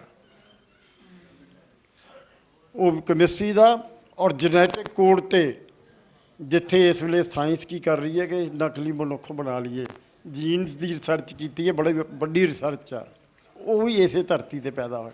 ਤੀਜਾ ਸ਼ਾਇਦ ਤੁਹਾਨੂੰ ਪਤਾ ਨਾ ਹੋਵੇ ਤੇ ਲਾਹੌਰ ਦੇ ਵਿੱਚ SV ਰਮਨ, ਜਿਹਨੂੰ ਰਮਨ ਇਫੈਕਟ ਦੇ ਨਾਲ ਫਿਜ਼ਿਕਸ ਪੜ੍ਹਾਇਆ ਜਾਂਦਾ, ਉਹ ਲਾਹੌਰ 'ਚ ਪੈਦਾ ਹੋਇਆ। ਇਸ ਧਰਤੀ ਨੂੰ ਮੈਨੂੰ ਮੇਰਾ ਮਨ ਕਰਦਾ ਕਿ ਮੈਂ ਨਮਸਕਾਰ ਕਰਾਂ। ਇਹ ਆਪਦੇ ਸਬਜੈਕਟ ਤੋਂ ਜੋ ਉਹਨਾਂ ਨੇ ਪੁੱਛਿਆ ਉਹ ਤੋਂ ਪਹਿਲਾਂ ਮੇਰਾ ਫਰਜ਼ ਸੀ। ਬਾਕੀ ਮੈਂ ਆਪਦੇ ਆਪ ਨੂੰ ਅਨਪੜ੍ਹ ਗੁੱਠਾ ਛਾਪ ਮਨੁੱਖ ਸਾਰੇ ਸਮਝਦੇ ਨੇ, ਅਤੇ ਮੈਂ ਤੁਹਾਨੂੰ ਐਕਸਪਲੇਨੇਸ਼ਨ ਦਿੱਤਾ ਕਿ ਅਸੀਂ ਗੂਠਾ ਛਾਪ ਕਿਉਂ ਆ। ਮਨੁੱਖ ਅਸੀਂ ਪਹਿਲਾਂ ਮੇਰੇ ਖਿਆਲ ਸਾਡੇ ਬਜ਼ੁਰਗ ਅੰਗੂਠਾ ਲਾਉਂਦੇ ਸੀ, ਸਾਈਨ ਨਹੀਂ ਕਰਨਾ ਆਉਂਦਾ ਸੀ ਸਾਨੂੰ। ਇਹ ਗੱਲ ਦਰੁਸਤ ਹੈ ਨਾ ਜੀ ਸਾਰੇ? ਤੇ ਲੱਗਦਾ ਹੈ ਕਿ ਅੰਗੂਠਾ ਅੱਜ ਵੀ ਲਾਈ ਜਾਂਦੇ ਆ। ਫੋਨ ਖੋਲ੍ਹਣਾ ਦੇ ਅੰਗੂਠਾ ਚੱਕ ਕੇ, ਕਿਤੇ ਦਫ਼ਤਰ 'ਚ ਦਾਖਲ ਹੋਣਾ ਫੇਰ ਅੰਗੂਠਾ, ਕੰਪਿਊਟਰ ਖੋਲ੍ਹਣਾ ਫੇਰ ਅੰਗੂਠਾ। ਮੇਰੇ ਨਾਲ ਇੱਕ ਘਟਨਾ ਵਾਪਰੀ ਜਦੋਂ ਲਾਹੌਰ ਸਟੇਸ਼ਨ ਦੇ ਉੱਤੇ ਕਹਿੰਦਾ ਸਰਦਾਰ ਜੀ ਅੰਗੂਠਾ ਮਾਰੋ ਇੱਥੇ। ਉਹ ਮੈਂ ਕਿਹਾ ਮੈਂ ਦਸਤਖਤ ਕਰਦਾ, ਨਹੀਂ ਜੀ ਅੰਗੂਠਾ ਮਾਰੋ। ਮੈਂ ਉਦੋਂ ਫਿਰ ਮੰਨ ਲਿਆ ਜੀ ਅਸੀਂ ਅਨਪੜ੍ਹ, ਮੈਂ ਤਾਂ ਪੱਕਾ ਹੀ ਮੰਨ ਲਿਆ ਆਪਣੇ ਆਪ ਨੂੰ ਕਿ ਅਸੀਂ ਅਨਪੜ੍ਹ ਹਾਂ। ਰਹੀ ਗੱਲ ਉਹਨਾਂ ਡਾਕਟਰ ਸਾਹਿਬ ਦਾ ਸਵਾਲ ਸੀ ਜਿਹੜਾ ਮੇਰਾ, ਵਾਕਈ ਮੈਂ ਆਰਗੈਨਿਕ ਕੈਮਿਸਟਰੀ ਦਾ ਮਾਸਟਰ ਡਿਗਰੀ ਸੀ, ਪਰ ਰਿਸਰਚ ਮੇਰੀ ਫੋਟੋ ਕੈਮਿਸਟਰੀ ਸੀ ਜੀ। ਮੈਂ ਬਦਲਦਾ ਹੀ ਤੁਰਿਆ ਗਿਆ। ਜਿਹੜੀ ਨੌਕਰੀ ਕੀਤੀ ਉਹ ਨੈਚੁਰਲ ਪ੍ਰੋਡਕਟਸ ਸੀ। ਆਈਸੋਮਰ ਦੇ ਸੈਪਰੇਟ ਕੀਤੇ, ਜਿਵੇਂ ਬੱਚਿਆਂ ਨੂੰ ਨਹੀਂ ਅਲੱਗ ਕਰਦਾ, 6 ਬੱਚਿਆਂ ਨੂੰ ਅਲੱਗ ਕਰ ਦਿਓ ਜਿਉਂਦੇ ਜੀ, ਮੈਂ ਆਈਸੋਮਰ 'ਤੇ ਕੰਮ ਕੀਤਾ। 6 ਆਈਸੋਮਰ ਜਿਉਂਦੇ ਜੀ ਬਿਲਕੁਲ ਅਲੱਗ ਕੀਤੇ, ਅਤੇ ਮੇਰੇ ਪੇਟੈਂਟਸ ਵੀ ਨੇ ਉਹਦੇ 'ਤੇ। ਇਹ ਸਫ਼ਰ ਮੇਰਾ ਚੱਲਦਾ ਗਿਆ। ਮੈਂ ਤੁਸੀਂ ਉਹਨਾਂ ਦੇ ਸੁਣਿਆ ਹੋਣਾ ਕਿ ਡਾਕਟਰ ਜਗਤਾਰ ਸਿੰਘ ਸੋਢੀ ਬੋਲਿਆ, ਸਾਡੇ ਪਿਛਲੇ 6 ਗੁਰੂ ਸੋਢੀ ਨੇ। ਮੇਰਾ ਤਾਲੁਕ ਗੁਰੂਆਂ ਦੀ ਫੈਮਿਲੀ ਨਾਲ, ਪਰ ਮੈਂ ਧਾਰਮਿਕ ਨਹੀਂ ਸੀ। ਸਾਡੀ ਫੈਮਿਲੀ 'ਚੋਂ ਕਿ ਅਕਾਲ ਤਖ਼ਤ ਦਾ ਜਥੇਦਾਰ ਵੀ ਰਹੇ। ਮੈਨੂੰ ਮੇਰੀ ਦਾਦੀ ਨੂੰ ਗੁਰੂ ਗ੍ਰੰਥ ਸਾਹਿਬ ਯਾਦ, ਪਰ ਮੈਂ ਗੁਰੂ ਗ੍ਰੰਥ ਸਾਹਿਬ ਦੇ ਮੈਂ ਰੋਜ਼ਾਨਾ ਉੱਠ ਕੇ ਪਾਠ ਕਰਨਾ ਕੈਮਿਸਟਰੀ ਦਾ। ਜਿਵੇਂ ਤੁਸੀਂ ਨਮਾਜ਼ ਪੜ੍ਹਦੇ ਹੋ ਨਾ 5 ਵਕਤ, ਜਾਂ ਕੋਈ ਜਪਜੀ ਸਾਹਿਬ ਦਾ ਪਾਠ ਕਰਦਾ, ਅਤੇ ਮੈਂ ਕੈਮਿਸਟਰੀ ਦਾ ਪਾਠ ਕਰਿਆ ਕਰਦਾ ਸੀ। ਇਹ ਮੇਰੀ ਜ਼ਿੰਦਗੀ ਸੀ। ਅਚਾਨਕ ਜਦੋਂ ਮੈਂ ਆਸਟ੍ਰੇਲੀਆ ਸੀ, ਉਮਰ ਜ਼ਿਆਦਾ ਹੋ ਗਈ, ਰਿਟਾਇਰਮੈਂਟ ਹੋ ਗਈ, ਸਾਡੇ ਕੋਲ ਇੱਕ ਪੋਸਟ ਆਫਿਸ ਸੀ, ਮੈਂ ਉੱਥੇ ਜਾਇਆ ਕਰਦਾ ਸੀ। ਮੈਨੂੰ ਬਦਲਿਆ ਕੀ ਨੇ? ਉਹਨਾਂ ਸਵਾਲ ਦਾ ਜਵਾਬ ਦੇਣ ਲੱਗਿਆ, ਕਿਸੇ ਦੇ ਕਹੇ 'ਤੇ ਨਹੀਂ ਬਦਲਿਆ। ਮੈਂ ਕੰਮ ਕਰੀ ਜਾਂਦਾ ਸੀ, ਇੱਕ ਗੋਰੀ ਆਈ, ਮੈਨੂੰ ਕਹਿੰਦੇ ਮੈਂ ਤੈਨੂੰ ਕੁਛ ਦੇਣਾ। ਅਗਲੇ ਦਿਨ ਉਹਨੇ ਕੁਛ ਲਿਆਂਦਾ ਅਤੇ ਮੇਰੇ ਹੱਥ ਫੜਾ ਤਾ, ਕਹਿੰਦਾ ਘਰੇ ਜਾ ਕੇ ਖੋਲ੍ਹ ਲਿਆ ਜੀ। ਜਦੋਂ ਘਰੇ ਜਾ ਕੇ ਖੋਲ੍ਹਿਆ ਤਾਂ ਗੁਰੂ ਗ੍ਰੰਥ ਸਾਹਿਬ ਦਾ ਵਰਸ਼ਨ ਸੀ ਅੰਗਰੇਜ਼ੀ ਦਾ, ਮੇਰੇ ਹੱਥ ਫੜਾ ਤਾ ਉਹਨੇ। ਉਸਨੇ ਮੇਰਾ ਸਾਰਾ ਕੁਛ ਹੀ ਝੰਜੋੜਤਾ। ਮੈਂ ਅਗਲੇ ਦਿਨ ਪੁੱਛਿਆ ਵੀ ਤੂੰ ਮੈਨੂੰ ਗੁਰੂ ਗ੍ਰੰਥ ਸਾਹਿਬ ਕਿਉਂ ਪੜ੍ਹਾਤਾ? ਹੋਰ ਨਹੀਂ ਤੈਨੂੰ ਗੁਰਦੁਆਰੇ? ਕਹਿੰਦਾ 9 ਗੁਰਦੁਆਰੇ ਨੇ ਸਾਡੇ ਮੈਲਬਰਨ। ਉਹ ਕਹਿੰਦੀ ਮੈਂ ਸਾਰੇ ਗੁਰਦੁਆਰੇ ਘੁੰਮਿਆਈ, ਮੈਨੂੰ ਕੋਈ ਸਿੱਖ ਨਜ਼ਰ ਨਹੀਂ ਆਇਆ, ਤੇਰੇ 'ਚ ਸਿੱਖੀ ਨਜ਼ਰ ਆਈ ਜਾਂਦੀ ਆ। ਕਹਿੰਦੀ ਮੈਂ ਤੈਨੂੰ 3 ਮਹੀਨੇ ਤੋਂ ਦੇਖ ਰਹੀ ਹਾਂ, ਤੇਰੇ 'ਚ ਸਿੱਖੀ ਨਜ਼ਰ ਆ ਰਹੀ ਹੈ। ਮੈਂ ਕਿਹਾ ਮੇਰੇ 'ਚ ਸਿੱਖੀ ਹੈ ਕੋਈ ਨਹੀਂ। ਉਹ ਕਹਿੰਦੀ ਹੈਗੀ ਆ। ਪਰ ਉਹਦੇ ਸਵਾਲ ਨੇ ਮੈਨੂੰ ਝੰਜੋੜਤਾ ਅੰਦਰੋਂ। ਮੈਂ 3 ਦਿਨ ਸੁੱਤਾ ਹੀ ਨਹੀਂ ਜੀ। ਫੈਸਲਾ ਕੀਤਾ ਕਿ ਗੁਰੂ ਗ੍ਰੰਥ ਸਾਹਿਬ ਨੂੰ ਪੜ੍ਹਨਾ। ਪੜ੍ਹਿਆ, ਸਾਲ ਸਮਝ ਨਹੀਂ ਆਇਆ। ਜਦੋਂ ਸਮਝ ਆਉਣਾ ਸ਼ੁਰੂ ਆਇਆ, ਉਹ ਕਹਿੰਦੇ ਨੇ ਕਹੋ ਨਾਨਕ ਜਿਸ ਆਪ ਤੁਠਾ ਅੰਮ੍ਰਿਤ ਗੁਰ ਤੇ ਪਾਇਆ। ਮੇਰੇ ਅੰਮ੍ਰਿਤ ਵਾਲੇ ਪਾਸੇ ਤੁਰ ਗਿਆ। ਮੈਂ ਅੰਮ੍ਰਿਤ ਨੂੰ ਇਹ ਨਹੀਂ ਸਮਝਦਾ ਕਿ ਜੋ ਲਟਕਾਇਆ ਜਾਂ ਅੰਮ੍ਰਿਤ ਛਕ ਲਿਆ। ਮੈਂ ਕਹਿੰਦਾ ਕਿ ਅੰਮ੍ਰਿਤ ਅੰਦਰੋਂ ਨਿਕਲਣਾ ਬੜੀ ਵੱਡੀ ਡੈਫੀਨੇਸ਼ਨ ਆ। ਜਦੋਂ ਮੈਂ ਪਤਾਲਾ ਪਤਾਲ ਲਖ ਅਗਾਸਾ ਅਗਾਸ ਪੜ੍ਹਿਆ, ਵੇਦ ਕਹਿ ਕੇ ਬਾਤ ਮੇਰਾ ਧਿਆਨ ਵੇਦਾਂ 'ਚ ਮੁੜ ਗਿਆ।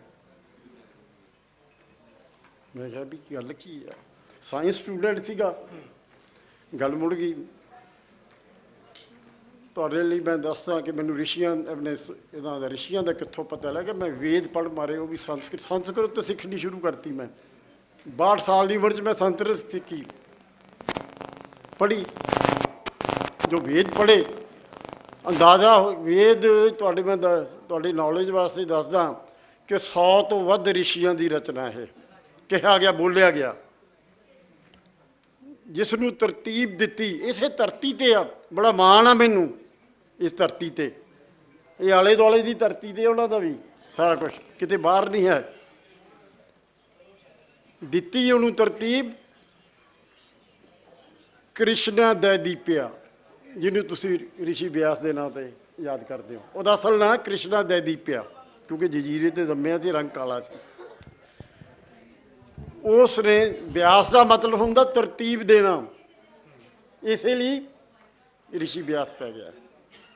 ਉਸ ਨੇ ਜਦੋਂ ਸਾਰੇ ਵੇਦਾਂ ਤੋਂ ਇੱਥੋਂ ਹੀ ਰਿਸ਼ੀ ਦਾ ਮਤਲਬ ਆ ਕਿ ਉਹ ਪੜ੍ਹਿਆ ਲਿਖਿਆ ਮਨੁੱਖ। ਰਿਸ਼ੀ ਤੇ ਜੋਗੀ 'ਚ ਫਰਕ ਆ, ਮੈਂ ਅੱਗੇ ਜਾ ਕੇ ਜਿਹੜੀ ਗੱਲ ਕਰਨੀ ਆ। ਰਿਸ਼ੀ ਤੇ ਜੋਗੀ ਤੇ ਇੱਥੇ ਹੀ ਫਰਕ ਪੈ ਗਿਆ ਕਿ ਰਿਸ਼ੀ ਉਹ ਜਿਹੜਾ ਪੜ੍ਹਿਆ ਲਿਖਿਆ, ਉਸ ਅੰਤਰ ਧਿਆਨ ਹੋ ਕੇ ਜਿਹੜਾ ਅੰਤਰਮੁਖੀ ਹੋ ਗਿਆ। ਆ ਤੁਸੀਂ ਬੈਠੋ ਬਾਹਰ ਦੇਖੀ ਜਾਣਾ, ਪਰ ਇੱਕ ਅੰਦਰ ਦੁਨੀਆ ਜੋ ਗੁਰੂ ਗ੍ਰੰਥ ਸਾਹਿਬ 'ਚ ਵਰਣਨ ਆ, ਜੋ ਪਿੰਡੇ ਸੋ ਬ੍ਰਹਮੰਡੇ, ਇਹ ਗੁਰੂ ਗ੍ਰੰਥ ਸਾਹਿਬ ਦਾ ਸ਼ਬਦ ਆ ਕਿ ਜੋ ਬਾਹਰ ਦਿਖਦਾ ਬ੍ਰਹਮੰਡ ਆ ਤੁਹਾਡੇ ਅੰਦਰ ਹੀ ਆ ਸਾਰਾ ਕੁਝ। ਜਦੋਂ ਇਹ ਗੱਲਾਂ ਸਮਝ ਆਈਆਂ ਤਾਂ ਅੱਗੇ ਜਦੋਂ ਉਪਨਿਸ਼ਦ ਵੱਲ ਮੁੜਿਆ, ਔਰ ਤੁਹਾਨੂੰ ਇੱਕ ਦੂਜੀ ਗੱਲ ਮੈਂ ਇਨਫੋਰਮੇਸ਼ਨ ਦੇ ਦਾਂ ਕਿ ਇਹਨਾਂ ਤੋਂ ਵੀ ਪਹਿਲਾਂ ਗਾਇਤਰੀ ਮੰਤਰ, ਜਿਹਨੂੰ ਸਭ ਤੋਂ ਪਹਿਲਾਂ ਗਾਇਤਰੀ ਮੰਤਰ ਰਚਿਆ ਗਿਆ, ਜਿਹੜਾ ਰਿਗਵੇਦ ਦੇ 3 ਅਧਿਆਏ 'ਚ ਸਭ ਤੋਂ ਪਹਿਲਾਂ ਉਹ ਇਹ ਰਚਿਆ ਗਿਆ। ਜ਼ਿਆਦਾ 12 ਰਿਸ਼ੀਆਂ ਦੀ ਰਚਨਾ ਇਹ ਵੇਦ, ਉਹਨਾਂ ਦੇ 12 ਰਿਸ਼ੀ ਮੇਨ ਨੇ। ਰਿਸ਼ੀ ਵਸਿਸ਼ਠ ਨੇ ਇਹ ਰਚਿਆ ਤੁਹਾਡਾ ਗਾਇਤਰੀ ਮੰਤਰ। 24 ਸਿਧਾਂਤ ਨੇ। ਜਦੋਂ ਜੇ ਅਸੀਂ ਗਾਇਤਰੀ ਮੰਤਰ ਕਿਸੇ ਨੂੰ ਪਤਾ ਹੋਵੇ ਤੇ ਮੂਲ ਮੰਤਰ ਆ ਜਿਹੜਾ ਗੁਰੂ ਗ੍ਰੰਥ ਸਾਹਿਬ ਦਾ, ਮੈਂ ਤੁਹਾਨੂੰ ਉਹ ਥੋੜ੍ਹਾ ਜਿਹਾ ਉਹਦੇ ਬਾਰੇ ਜਾਣਕਾਰੀ ਦੇਵਾਂ ਤੇ ਮੈਂ ਕਹਿ ਵੀ ਦਿੰਦਾ ਕਿ ਏਕੰਕਾਰ ਸਤਿਨਾਮ ਕਰਤਾ ਪੁਰਖ ਨਿਰਭਉ ਨਿਰਵੈਰ ਅਕਾਲ ਮੂਰਤ ਗੁਰ ਪ੍ਰਸਾਦ ਜਪ ਆਦਿ ਹੈਪੀ ਸੱਚ ਨਾਨਕ ਹੋ ਸੁਪੀ ਸੱਚ। ਇਹ ਸਾਰਾ ਸ੍ਰਿਸ਼ਟੀ ਦਾ, ਜੀਵਨ ਦਾ ਇਹੀ ਕੁਛ ਗਾਇਤਰੀ ਮੰਤਰ। ਜਦੋਂ ਅਸੀਂ ਉਪਨਿਸ਼ਦਾਂ 'ਚ ਜਾਂਦੇ ਹਾਂ, ਉਹਦੇ ਵਿੱਚ ਵੇਦਾਂ ਦਾ ਸਾਰ ਦਿੱਤਾ। ਪਤਾ ਲੱਗਿਆ ਕਿ ਜੋ ਲੋਕ ਵੇਦਾਂ ਨੂੰ ਪਖੰਡ ਸਾਡੇ 'ਚ ਇੱਕ ਧਾਰਨਾ ਸਾਨੂੰ ਸਿਖਾਇਆ ਗਿਆ, ਕਿਉਂਕਿ ਅਸੀਂ ਇੱਕ ਦੂਜੇ ਨੂੰ ਲੜਾਉਣ ਦੀ ਕੋਸ਼ਿਸ਼ ਕੀਤੀ ਹੈ ਸਾਨੂੰ, ਜਿਹੜੀ ਕਿ ਨਹੀਂ ਹੋਣੀ ਚਾਹੀਦੀ ਸੀ। ਪਖੰਡ ਕਿਤੇ ਵੀ ਨਹੀਂ, ਮੈਨੂੰ ਕਿਤੇ ਵੀ ਵੇਦਾਂ ਵਿੱਚ ਮੂਰਤੀ ਪੂਜਾ ਦੀ ਗੱਲ ਨਹੀਂ ਮਿਲੀ। ਆ ਬੜੇ ਬਹੁਤ ਵੱਡੇ ਪੜ੍ਹੇ ਲਿਖੇ ਹੋਏ ਲੋਕ ਬੈਠੇ ਆ, ਸ਼ਾਇਦ ਇਹਨਾਂ ਨੂੰ ਮਿਲੀ ਹੋਵੇ, ਮੈਨੂੰ ਜ਼ਰੂਰ ਦੱਸ ਦਿਆ ਜੀ। ਮੈਨੂੰ ਮੂਰਤੀ ਪੂਜਾ ਪੁਜਾਰੀ ਨੇ ਪੈਦਾ ਕੀਤੀ ਆ, ਸਾਨੂੰ ਪੂਜਕ ਬਣਾਉਣ ਲਈ ਪੈਦਾ ਕੀਤੀ ਆ, ਤਾਂ ਕਿ ਸਾਡਾ ਧਿਆਨ ਹਟ ਕੇ ਅਸੀਂ ਸਿਰਫ ਮੱਥਾ ਟੇਕਦੇ ਰਹੀਏ, ਸਮਝੀਏ ਹੀ ਕੁਛ ਨਾ ਕਿ ਜੀਵਨ ਕੀ ਹੈ, ਅਸੀਂ ਸਮਝੀਏ ਹੀ ਕੁਛ ਨਾ। ਇਹ ਰਿਸ਼ੀਆਂ ਤੋਂ ਬਾਅਦ ਜੋਗੀ ਜਿਹੜੇ ਆਉਂਦੇ ਆ, ਜੋਗੀਆਂ ਨੇ। ਜੋਗੀ ਉਹ ਤਬਕਾ ਸੀ, ਸ਼ਿਵ ਦੇ ਉਪਾਸਕ ਸੀ, ਪਰ ਪੜ੍ਹੇ ਲਿਖੇ ਨਹੀਂ ਸੀ, ਕੰਮ ਉਹੀ ਕਰ ਰਹੇ ਸੀ ਜੋ ਰਿਸ਼ੀ ਕਰਦੇ ਸੀ। ਬਹੁਤ ਧੰਨਵਾਦ ਜੀ। ਕੰਮ ਉਹੀ ਕਰਦੇ ਪਏ ਸੀ ਜੋ ਰਿਸ਼ੀ ਕਰਦੇ ਪਏ ਸੀ। ਤੋ ਆਉਂਦੇ ਆਉਂਦੇ ਜਿਹੜਾ ਇਹ ਮੈਨੂੰ ਟਾਈਮ ਦੀ ਘੰਟੀ ਮਾਰੀ ਜਾਂਦੇ, ਪਰ ਸਬਜੈਕਟ ਬਹੁਤ ਵੱਡਾ ਦੇਤਾ। ਮੈਂ ਤਾਂ ਹਾਲੇ ਸਾਇੰਸ ਤੋਂ ਤੇ ਵੇਦਾਂ ਤੋਂ ਨਿਕਲ ਕੇ ਅੱਗੇ ਵਧਿਆ ਹੀ ਨਹੀਂ, ਤੇ ਕਿਉਂਕਿ ਜੋਗੀਆਂ ਤੋਂ ਅੱਗੇ ਸੂਫੀ ਆਉਣੇ ਆ, ਸੂਫੀਆਂ ਤੋਂ ਅੱਗੇ ਗੁਰੂ ਆਉਣੇ ਆ। ਗੱਲ ਤਾਂ ਬਹੁਤ ਵੱਡੀ ਆ।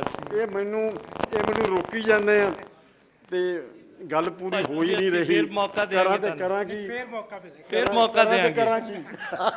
ਫਿਰ ਮੌਕਾ ਦੇਾਂਗੇ। ਇੱਕ ਜਾਣ ਤੋਂ ਪਹਿਲਾਂ ਇੱਕ ਚੀਜ਼ ਮੈਂ ਹੋਰ ਤੁਹਾਡੇ ਨਾਲ ਕਰਨ ਲੱਗਿਆ, ਕਿਉਂਕਿ ਮੈਂ ਸਾਇੰਸ ਸਟੂਡੈਂਟ ਹਾਂ। ਮੈਂ ਤੁਹਾਨੂੰ ਬਹੁਤ ਵੱਡੀ ਗੱਲ ਕਰਨ ਲੱਗਿਆ। ਅੱਜ ਕੱਲ੍ਹ ਆਰਟੀਫਿਸ਼ੀਅਲ ਇੰਟੈਲੀਜੈਂਸ ਦਾ ਜ਼ਮਾਨਾ। ਪੀਰੀਓਡਿਕ ਟੇਬਲ ਦੇ ਵਿੱਚ 2 ਐਲੀਮੈਂਟ ਹੁੰਦੇ ਨੇ, ਤੁਸੀਂ ਸੁਣੇ ਹੋਣੇ, ਕਾਰਬਨ ਤੇ ਸਿਲੀਕੌਨ। ਬੜੀ ਧਿਆਨ ਦੇਣ ਦੀ ਗੱਲ ਹੈ। ਕਾਰਬਨ ਤੇ ਸਿਲੀਕੌਨ 2 ਨੇ, ਉਹੀ ਐਲੀਮੈਂਟ ਨੇ ਜਿਨ੍ਹਾਂ ਦੇ 4 ਬੌਂਡ ਹੁੰਦੇ ਨੇ। ਕਾਰਬਨ ਤੋਂ DNA ਬਣਿਆ, ਜਿਹਦੇ ਤੁਸੀਂ ਬੈਠੇ ਹੋ, ਮੈਂ ਬੈਠਾ ਕਾਰਬਨ ਤੋਂ ਬਣਿਆ। ਸਿਲੀਕੌਨ ਤੋਂ ਧਰਤੀ ਬਣੀ ਆ, ਉਹਦੇ ਵੀ 4 ਬੌਂਡ ਹੁੰਦੇ ਆ। ਮਨੁੱਖ ਨੇ ਸਿਲੀਕੌਨ ਨੂੰ ਯੂਜ਼ ਕਰਕੇ ਆਰਟੀਫਿਸ਼ੀਅਲ ਰੋਬੋਟ ਬਣਾਈ ਜਾਂਦੇ ਨੇ। ਪਤਾ ਕਿੱਥੇ ਕੰਮ ਕਰ ਰਹੇ ਨੇ? ਉਹ ਕਹਿੰਦੇ ਬਨਸਪਤੀ ਸਿਲੀਕੌਨ ਚੁੱਗ ਰਹੀ ਆ, ਮਨੁੱਖ ਕਿਉਂ ਨਹੀਂ? ਬਹੁਤ ਧੰਨਵਾਦ ਜੀ। ਇਹ ਇੱਕ ਤੁਹਾਡੇ ਲਈ ਸਵਾਲ ਕਿ ਮਨੁੱਖ ਕਿਉਂ ਨਹੀਂ ਉੱਗ ਰਿਹਾ। ਫਰਕ ਕਿਉਂਕਿ ਹਾਲਾਂਕਿ ਬਨਸਪਤੀ ਕੌਨਸ਼ੀਅਸ ਹੁੰਦੀ ਆ, ਮਨੁੱਖ ਵੀ ਕੌਨਸ਼ੀਅਸ ਹੁੰਦਾ। ਤੇ ਬੌਂਡ 4 ਨੇ। ਇਹਦੇ ਬਾਰੇ ਸੋਚਿਆ ਜੇ ਤੁਹਾਨੂੰ ਜਵਾਬ ਮਿਲ ਗਿਆ ਮੈਨੂੰ ਜ਼ਰੂਰ ਦੱਸਿਆ ਜੀ। ਬਹੁਤ ਧੰਨਵਾਦ ਜੀ। ਔਰ ਅਸੀਂ ਆਪਣੇ ਸਵਾਲਾਂ ਦਾ ਸਿਲਸਿਲਾ ਜਾਰੀ ਰੱਖਾਂਗੇ। ਔਰ ਦੇਖੋ ਕਿ ਸਾਡੇ ਹਾਲ ਦੇ ਵਿੱਚ ਬਹੁਤ ਸਾਰੇ ਸੂਫੀ ਬਿਰਾਜਮਾਨ ਵੀ ਹਨ। ਕਿਸੇ ਉਹਨੀ ਕੇ ਸੁਹੇਲ ਵੜੈਚ ਜੀ ਵੀ ਸਾਡੇ ਸੂਫੀਅਤ ਦੇ ਬਹੁਤ ਵੱਡੇ ਅਲੰਬਰਦਾਰ ਹਨ। ਔਰ ਮੈਂ ਪੰਜਾਬੀ ਪ੍ਰਚਾਰ ਵਾਲੇ ਖਾਸ ਤੌਰ 'ਤੇ ਸਾਡੇ ਅਹਿਮਦ ਵੀਰ ਜੀ, ਦੇਖੋ ਲੋਕੀ ਜੋ ਮਰਜ਼ੀ ਕਹਿੰਦੇ ਰਹਿਣ ਪਰ ਉਹ ਆਪਣੇ ਮਿਸ਼ਨ ਤੇ ਡਟੇ ਰਹੇ। ਇਹ ਵੀ ਇੱਕ ਸੂਫੀਅਤ ਦੀ ਕਿਸਮ ਹੈ। ਸੋ ਇਹ ਉਹਨਾਂ ਵਾਸਤੇ ਪੰਜਾਬੀ ਪ੍ਰਚਾਰ ਦੇ ਹਰ ਜਿਹੜੇ ਕਾਮੇ ਵਾਸਤੇ ਇੱਕ ਭਰਪੂਰ ਕਲੈਪ ਕੀਤੀ ਜਾਵੇ।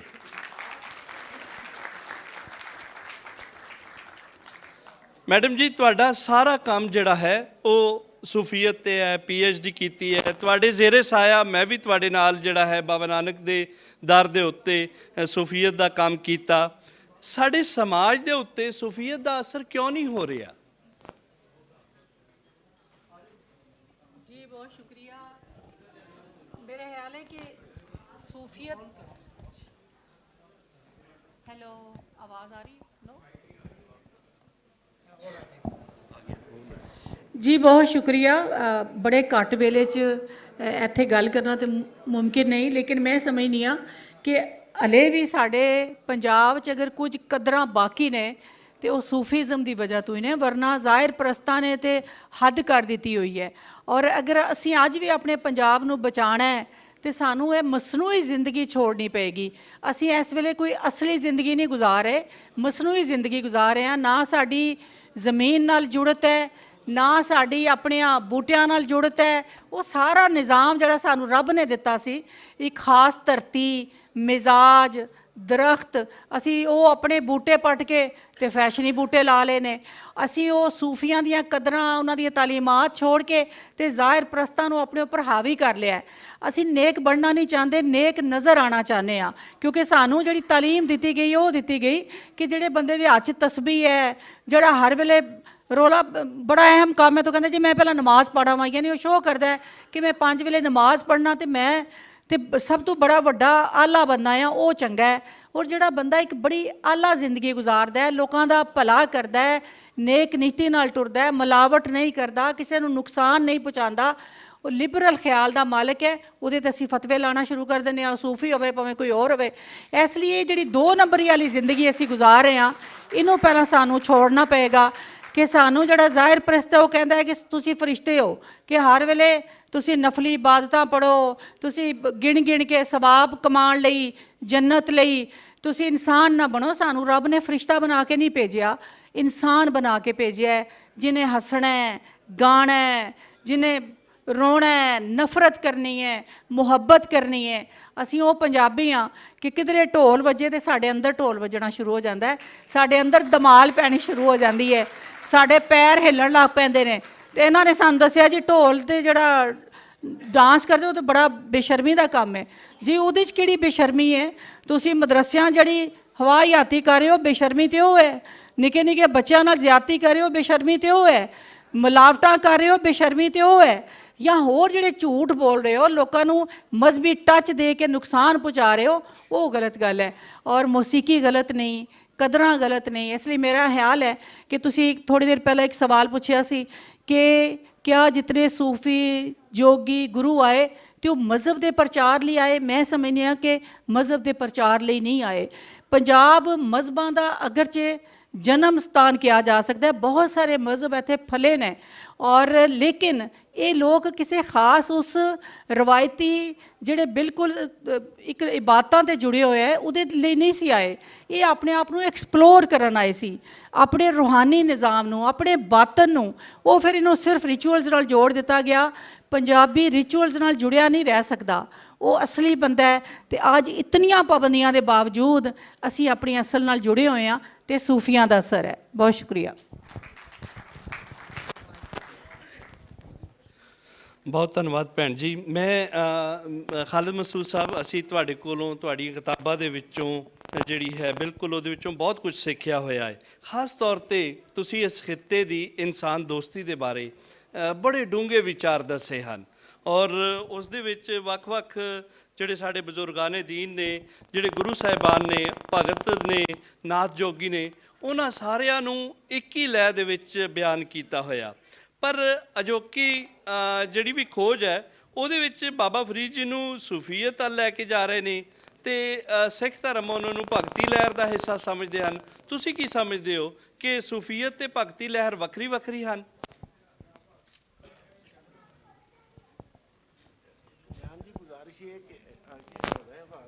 ਹਾਂਜੀ ਭਾਈ ਚੱਲਦਾ ਪਿਆ।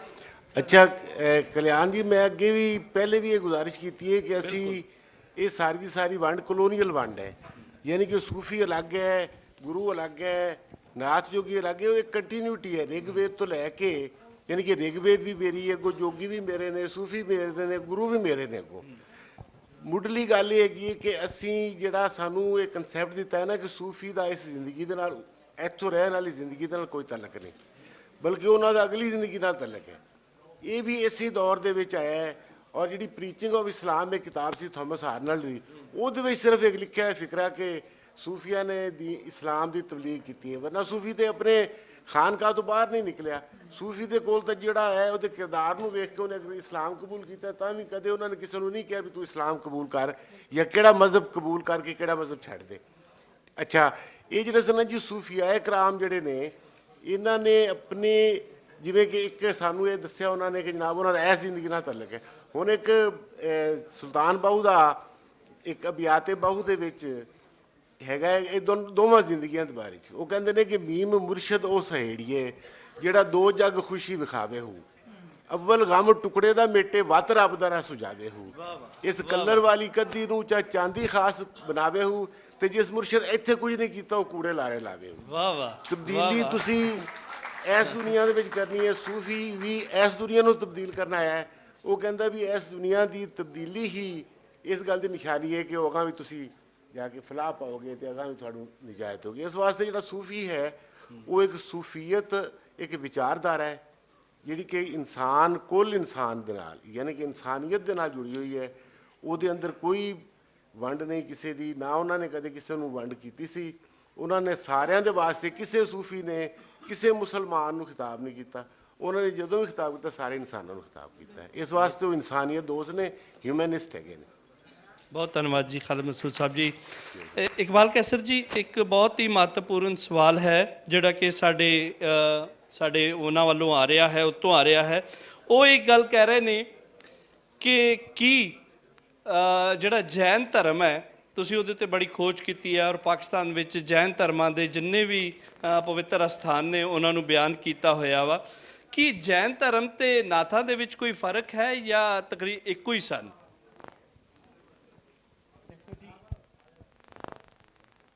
ਦੇਖੋ ਜੀ, ਗੱਲ ਵਿਚਾਰਧਾਰਾ ਦੀ ਹੈ। ਜਿਵੇਂ ਕਿ ਅੱਗੇ ਗੱਲ ਹੁੰਦੀ ਸੀ ਨਾਥ ਜੋਗੀ, ਉਹਦੇ 'ਚ ਪੈਰ ਦੇ ਉੱਤੇ ਤਬਦੀਲੀਆਂ ਵੀ ਆਈਆਂ। ਅਗਰ ਅਸੀਂ ਪੰਜਾਬ ਦੇ ਅੰਦਰ ਧਰਮਾਂ ਦੀ ਗੱਲ ਕਰੀਏ ਤਾਂ ਸਾਡੇ ਕੋਲ ਜੈਨ ਮਤ ਵੀ ਹੈ, ਹਿੰਦੂ ਮਤ ਵੀ ਹੈ, ਸਾਡੇ ਕੋਲ ਬੁੱਧਿਸਟ ਵੀ ਨੇ, ਔਰ ਉਸ ਤੋਂ ਬਾਅਦ ਇਸਲਾਮ ਆਇਆ। ਇਸਲਾਮ ਤੋਂ ਬਾਅਦ ਫਿਰ ਬਲਕਿ ਇਸਲਾਮ ਦੇ ਵਿੱਚ ਹੀ ਬਾਬੇ ਨਾਨਕ ਦਾ ਪੰਥ ਵੀ ਆਇਆ, ਔਰ ਉਸ ਤੋਂ ਅੱਗੇ ਚੱਲ ਕੇ ਫਿਰ ਇੱਥੇ ਈਸਾਈਅਤ ਵੀ ਆਈ। ਇਹ ਇੱਕ ਗੁਲਦਸਤਾ ਬਣਦਾ ਪੂਰਾ। ਔਰ ਇਹਦੇ 'ਚ ਵੇਖੋ ਤੁਸੀਂ ਮੈਂ ਇਹਦੀ ਇੱਕ ਛੋਟੀ ਜਿਹੀ ਮਿਸਾਲ ਦੇਵਾਂਗਾ ਕਿ ਹੁਣ ਜੈਨ ਮਤ ਦੇ ਜਿਹੜੇ ਨੇ ਉਹ ਤੁਸੀਂ ਨਗਰ ਪਾਰਕਰ ਤੋਂ ਲੈ ਕੇ ਤੇ ਬੰਨੂ ਤੱਕ ਔਰ ਫਿਰ ਅੱਗੇ ਸਾਰੇ ਪਿਸ਼ਾਵਰ ਤੱਕ ਚਲੇ ਜਾਓ, ਤੁਹਾਨੂੰ ਬਹੁਤ ਸਾਰੇ ਸਥਾਨ ਮਿਲਦੇ ਨੇ ਔਰ ਉਹਨਾਂ ਦੀ ਇੱਕ ਲੰਮੀ ਤਾਰੀਖ ਹੈ। ਇੱਥੇ ਪਤਾ ਚੱਲਦਾ ਹੈਗਾ ਕਿ ਰਾਵਲਪਿੰਡੀ ਜਿਹੜਾ ਹੈ, ਉਹਦੀ ਬੁਨਿਆਦ ਜਿਹੜੀ ਜਦੀਦ ਰਾਵਲਪਿੰਡੀ ਦੀ ਬੁਨਿਆਦ ਹੈ ਉਹ ਜੈਨੀਆਂ ਦੀ ਰੱਖੀ ਹੋਈ ਹੈ। ਭਾਬੜਾ ਬਾਜ਼ਾਰ ਕੀ ਹੈ? ਭਾਬੜੇ ਜਿੱਥੇ ਲਫ਼ਜ਼ ਭਾਬੜਾ ਆਏਗਾ ਇਸ ਦਾ ਮਤਲਬ ਹੈ ਕਿ ਉਹ ਜੈਨੀ ਨੇ। ਔਰ ਭਾਬੜਾ ਬਾਜ਼ਾਰ ਜਿਹੜਾ ਹੈ ਰਾਵਲਪਿੰਡੀ ਦਾ, ਉਹ ਸਭ ਤੋਂ ਕਦੀਮ ਤਰੀਨ ਬਾਜ਼ਾਰ ਹੈ, ਉਹ ਸਭ ਤੋਂ ਕਦੀਮ ਤਰੀਨ ਜਗ੍ਹਾ ਹੈ ਔਰ ਇਸ ਤਰ੍ਹਾਂ ਇਹ ਇੱਕ ਬੁਨਿਆਦ ਬਣਦੀ ਹੈ। ਖੈਰ ਬਹਰਹਾਲ ਸਵਾਲ ਜਿਹੜਾ ਹੈ ਤੁਹਾਡਾ ਕਿ ਇਹ ਜੈਨੀ ਸੂਫੀ ਦੂਸਰੇ ਤੀਸਰੇ ਸਭ ਜਿਹੜੇ ਨੇ ਉਹ ਇੱਕੋ ਹੀ ਰੂਪ ਨੇ, ਇਨਸਾਨੀਅਤ ਵਾਸਤੇ ਗੱਲ ਕਰਦੇ ਨੇ ਔਰ ਦੁਨੀਆ ਦੇ तमाम ਧਰਮ ਵੀ ਇਹੋ ਗੱਲ ਕਰਦੇ ਨੇ। ਔਰ ਜੇ ਅਸੀਂ ਵੇਖੀਏ ਕਿ ਇਹਨੂੰ ਮੈਂ ਇੱਕ ਸ਼ੇਰ ਦੇ ਵਿੱਚ ਪਰਵਾਂਗਾ ਤੇ ਉਹ ਹੈ ਗਲਬਨ ਪੰਜਮ ਪਾਤਸ਼ਾਹ ਜੀ ਦਾ, ਗੁਰੂ ਅਰਜਨ ਦੇਵ ਜੀ ਦਾ। ਉਹ ਕਹਿੰਦੇ ਨੇ ਕਿ ਖਾਲਕ ਬਸੇ ਖਲਕ ਮਾਂ, ਖਲਕ ਬਸੇ ਜਗ ਮਾਂ, ਮੰਦਾ ਕਿਸ ਨੂੰ ਆਖੀਏ ਜੋ ਤੁਧ ਬਿਨ ਕੋਈ ਨਾ। ਜਦੋਂ ਉਹਦੇ ਤੋਂ ਬਗੈਰ ਹੈ ਹੀ ਕੋਈ ਨਹੀਂ ਤੇ ਫਿਰ ਅਸੀਂ ਬੁਰਾ ਕਿਹਨੂੰ ਕਹੀਏ। ਹਰ ਜਿਵੇਂ ਬਾਬਾ ਬੁੱਲੇ ਸ਼ਾਹ ਕਹਿੰਦਾ ਹੈ ਕਿ ਰੱਬ ਕਹੋ ਨਾ ਕਹੋ, ਦੇਖੋ ਕਿੰਨੀ ਵੱਡੀ ਗੱਲ ਕਰ ਰਿਹਾ ਕਿ ਰੱਬ ਕਹੋ ਨਾ ਕਹੋ, ਆਈ ਸੂਰਤੋਂ ਸੱਚਾ ਰਹੋ। ਇਹ ਜਿਹੜੀਆਂ ਸੂਰਤਾਂ ਨੇ ਇਹਨਾਂ ਨੂੰ ਤਾਂ ਮੰਨੋ, ਜੇ ਤੁਸੀਂ ਇਹਨਾਂ ਨੂੰ ਨਹੀਂ ਮੰਨਦੇ ਤੇ ਫਿਰ ਕੀ ਹੈ। ਇੱਥੇ ਸਾਡੇ ਇੱਕ ਬਹੁਤ ਵੱਡਾ ਜਿਹੜਾ ਮਸਲਾ ਹੈ ਉਹ ਇਹ ਹੈ ਕਿ ਅੱਜ ਤੱਕ ਪੰਜਾਬੀ ਗੁੰਮਰਾਹ ਹੋਏ ਨੇ, ਪੰਜਾਬੀਆਂ ਨੂੰ ਗੁੰਮਰਾਹ ਕੀਤਾ ਗਿਆ ਹੈ। ਉਹਨਾਂ ਕੋਲ ਸਭ ਤੋਂ ਪਹਿਲੇ ਉਹਨਾਂ ਦੀ ਬੋਲੀ ਖੋਈ ਗਈ ਤਾਂ ਕਿ ਬਾਬਿਆਂ ਤੱਕ ਨਾ ਪੜ ਸਕਣ। ਇਹ ਬਾਬੇ ਫਰੀਦ ਤੋਂ ਤੋੜਿਆ ਗਿਆ, ਨਾਨਕ ਤੋਂ ਤੋੜਿਆ ਗਿਆ, ਇਹਨਾਂ ਨੂੰ ਬੁੱਲੇ ਸ਼ਾਹ ਤੋਂ, ਸ਼ਾਹ ਹੁਸੈਨ ਤੋਂ, ਖਵਾਜਾ ਫਰੀਦ ਤੋਂ ਤੋੜਿਆ ਗਿਆ। ਔਰ ਇਹ ਜਿਹੜੇ ਟੁੱਟ ਗਈ ਹੈ, ਜਿਹੜੀ ਸਾਨੂੰ ਤਲਾਕ ਮਿਲੀ ਹੈ, ਅਸੀਂ ਉਹਦੇ 'ਚ ਫਸੇ ਹੋਏ ਹਾਂ। ਇਹ ਉਸ ਤਲਾਕ ਦਾ ਅੱਜ ਅਸੀਂ ਹਲਾਲਾ ਕਰ ਰਹੇ ਹਾਂ। ਜੇਕਰ ਨਹੀਂ ਕਰਦੇ ਤੇ ਇੱਥੇ ਬਹੁਤ ਸਾਰੇ ਹਾਲ ਦੇ ਵਿੱਚ ਵੀ ਸਾਡੇ ਇਹੋ ਜਿਹੇ ਸਾਡੇ ਦੋਸਤ ਮਿੱਤਰ ਮੌਜੂਦ ਨੇ ਕਿ ਜਿਹੜੇ ਪੰਜਾਬੀ ਦਾ ਨਾਂ ਸੁਣ ਕੇ ਉਹਨਾਂ ਨੂੰ ਅੱਗ ਲੱਗ ਜਾਂਦੀ ਹੈ, ਉਹ ਚਿਣਗ ਉਹਨਾਂ 'ਤੇ ਪੈਂਦੀ ਹੈ। ਸੋ ਉਹ ਜਿਹੜੀ ਚਿਣਗ ਹੈ ਹੌਲੀ ਹੌਲੀ ਮੱਠੀ ਹੋ ਰਹੀ ਹੈ। ਜਦੋਂ ਉਹ ਚਿਣਗ ਮੱਠੀ ਹੋਵੇਗੀ ਤੇ ਫਿਰ ਇਹੀ ਉਹਦੇ 'ਚ ਨਿਕਲੇਗਾ ਕਿ ਜੋ ਤੋ ਪ੍ਰੇਮ ਖਿਲਣ ਕਾ ਚਾਓ, ਸਿਰ ਤਰ ਤਲੀ ਗਲੀ ਮੋਰੇ ਆਓ, ਇਤਮਾਰਗ ਪੈਰ ਧਰੀਜੇ, ਸਿਰ ਦੀਜੇ ਕਾਲ ਨਾ ਕੀਜੇ। ਫਿਰ ਆਪਣਾ ਸਿਰ ਤਲੀ ਤੇ ਧਰਨਾ ਪਏਗਾ ਔਰ ਫਿਰ ਸੂਫੀਜ਼ਮ ਹੋਏਗਾ, ਫਿਰ ਇਨਸਾਨੀਅਤ ਦੀ ਗੱਲ ਹੋਏਗੀ, ਇਨਸਾਨਾਂ ਦੀ ਗੱਲ ਹੋਏਗੀ। ਨਹੀਂ ਤੇ ਉਦੋਂ ਤੱਕ ਇਹ ਚੰਗੇ ਤਾਲਬਾਨ, ਬੁਰੇ ਤਾਲਬਾਨ, ਮੇਰੇ ਤਾਲਬਾਨ, ਤੇਰੇ ਤਾਲਬਾਨ, ਇਹੀ ਚੱਲਦਾ ਰਹੇਗਾ। ਔਰ ਇਹਦੇ ਤੋਂ ਜਾਨ ਉਦੋਂ ਛੁੱਟੇਗੀ ਜਦੋਂ ਅਸੀਂ ਬੁੱਲੇ ਸ਼ਾਹ ਨੂੰ ਪੜ੍ਹਾਂਗੇ, ਬਾਬੇ ਫਰੀਦ ਨੂੰ ਪੜ੍ਹਾਂਗੇ, ਨਾਨਕ ਨੂੰ ਪੜ੍ਹਾਂਗੇ, ਖਵਾਜਾ ਗੁਲਾਮ ਫਰੀਦ ਨੂੰ, ਔਰ ਉਹ ਬੋਲੀ ਰਾਹੀਂ ਪੜ੍ਹੇ ਜਾ ਸਕਦੇ ਨੇ। ਸਭ ਤੋਂ ਵੱਡੀ ਜੇ ਇੱਥੇ ਇੱਕ ਮਾਰ ਹੈ ਤਾਂ ਉਹ ਇਹ ਹੋਈ ਹੈ ਕਿ ਇਹਨਾਂ ਨੂੰ ਬੋਲੀ ਤੋਂ ਵਿਛੋੜਿਆ ਜਾਵੇ, ਬੋਲੀ ਨਾ ਇਹਨਾਂ ਨੂੰ ਦਿੱਤੀ ਜਾਵੇ ਔਰ ਉਸ ਬੋਲੀ ਦੇ ਵਾਸਤੇ ਹੀ ਸਾਨੂੰ ਜੂਝਣਾ ਪਏਗਾ ਤਾਂ ਕਿ ਅਸੀਂ ਜਿਹੜੇ ਕੈਦ ਸਾਡੇ ਬਾਬੇ ਨੇ ਅਸੀਂ ਉਹਨਾਂ ਨੂੰ ਕੈਦ ਤੋਂ ਰਿਹਾ ਕਰਾ ਸਕੀਏ। ਭਾਈ ਸਾਹਿਬ ਸਾਡੇ ਹਾਂ ਇੱਕ ਗੱਲ ਪ੍ਰਚਲਿਤ ਹੈ ਡਾਕਟਰ ਜਗਤਾਰ ਸਿੰਘ ਜੀ ਕਿ ਸਾਇੰਸ ਜਿਹੜੀ ਹੈ ਉਹ ਧਰਮ ਨੂੰ ਨਹੀਂ ਮੰਨਦੀ ਹੈ, ਨਾ ਧਰਮ ਦੀ ਫਿਲਾਸਫੀ ਨੂੰ ਮੰਨਦੀ ਹੈ। ਤੁਹਾਡਾ ਕੀ ਵਿਚਾਰ ਹੈ ਇਸ ਬਾਰੇ? ਮੇਰਾ ਵਿਚਾਰ ਬਿਲਕੁਲ ਇਸ ਤੋਂ ਉਲਟਾ ਜੀ। ਤੁਸੀਂ ਸਿੱਕਾ ਦੇਖਦੇ ਹੋ, ਕਦੇ ਸਿੱਕਾ ਚੈੱਕ ਕਰਿਆ ਜੀ? ਸਿੱਕਾ ਇੱਕੋ ਹੀ ਹੁੰਦਾ, ਸਿੱਕਾ ਇੱਕੋ ਹੀ ਹੁੰਦਾ ਤੇ ਉਹ ਸਿੱਕੇ ਦੇ ਦੋ ਪਾਸੇ ਹੋਇਆ ਕਰਦੇ ਆ। ਇੱਕ ਪਾਸੇ ਇੱਕ ਤਸਵੀਰ ਛਪੀ ਹੁੰਦੀ ਹੈ ਤੇ ਦੂਜੇ ਪਾਸੇ ਏਕਾ ਦੂਆ ਤੀਆ ਕੁਛ ਲਿਖਿਆ ਹੁੰਦਾ। ਆਮ ਅਸੀਂ ਦੇਖਦੇ ਤਸਵੀਰ ਵਾਲਾ ਪਾਸਾ ਧਰਮ ਆ ਤੇ ਗਿਣਤੀ ਵਾਲਾ ਪਾਸਾ ਸਾਇੰਸ ਆ, ਪਰ ਸਿੱਕਾ ਇੱਕੋ ਹੀ ਆ, ਗੱਲ ਇੱਕੋ ਹੀ ਆ। ਆਪਦੇ ਤਰੀਕੇ ਨਾਲ ਕਿਹਾ ਜਾ ਰਿਹਾ। ਦੇਖੋ ਹੁਣ ਸਾਰੇ ਸਾਇੰਟਿਸਟ ਸਾਰੇ ਦੇਖੋ, ਮੈਂ ਵੇਦਾਂ ਤੋਂ ਲੈ ਕੇ ਉਪਨਿਸ਼ਦ ਲੈ ਕੇ ਇਸਲਾਮ ਧਰਮ ਮੁਹੰਮਦ ਸਾਹਿਬ ਵੀ ਪੜ੍ਹਿਆ, ਸੂਫੀ ਵੀ ਪੜ੍ਹੇ।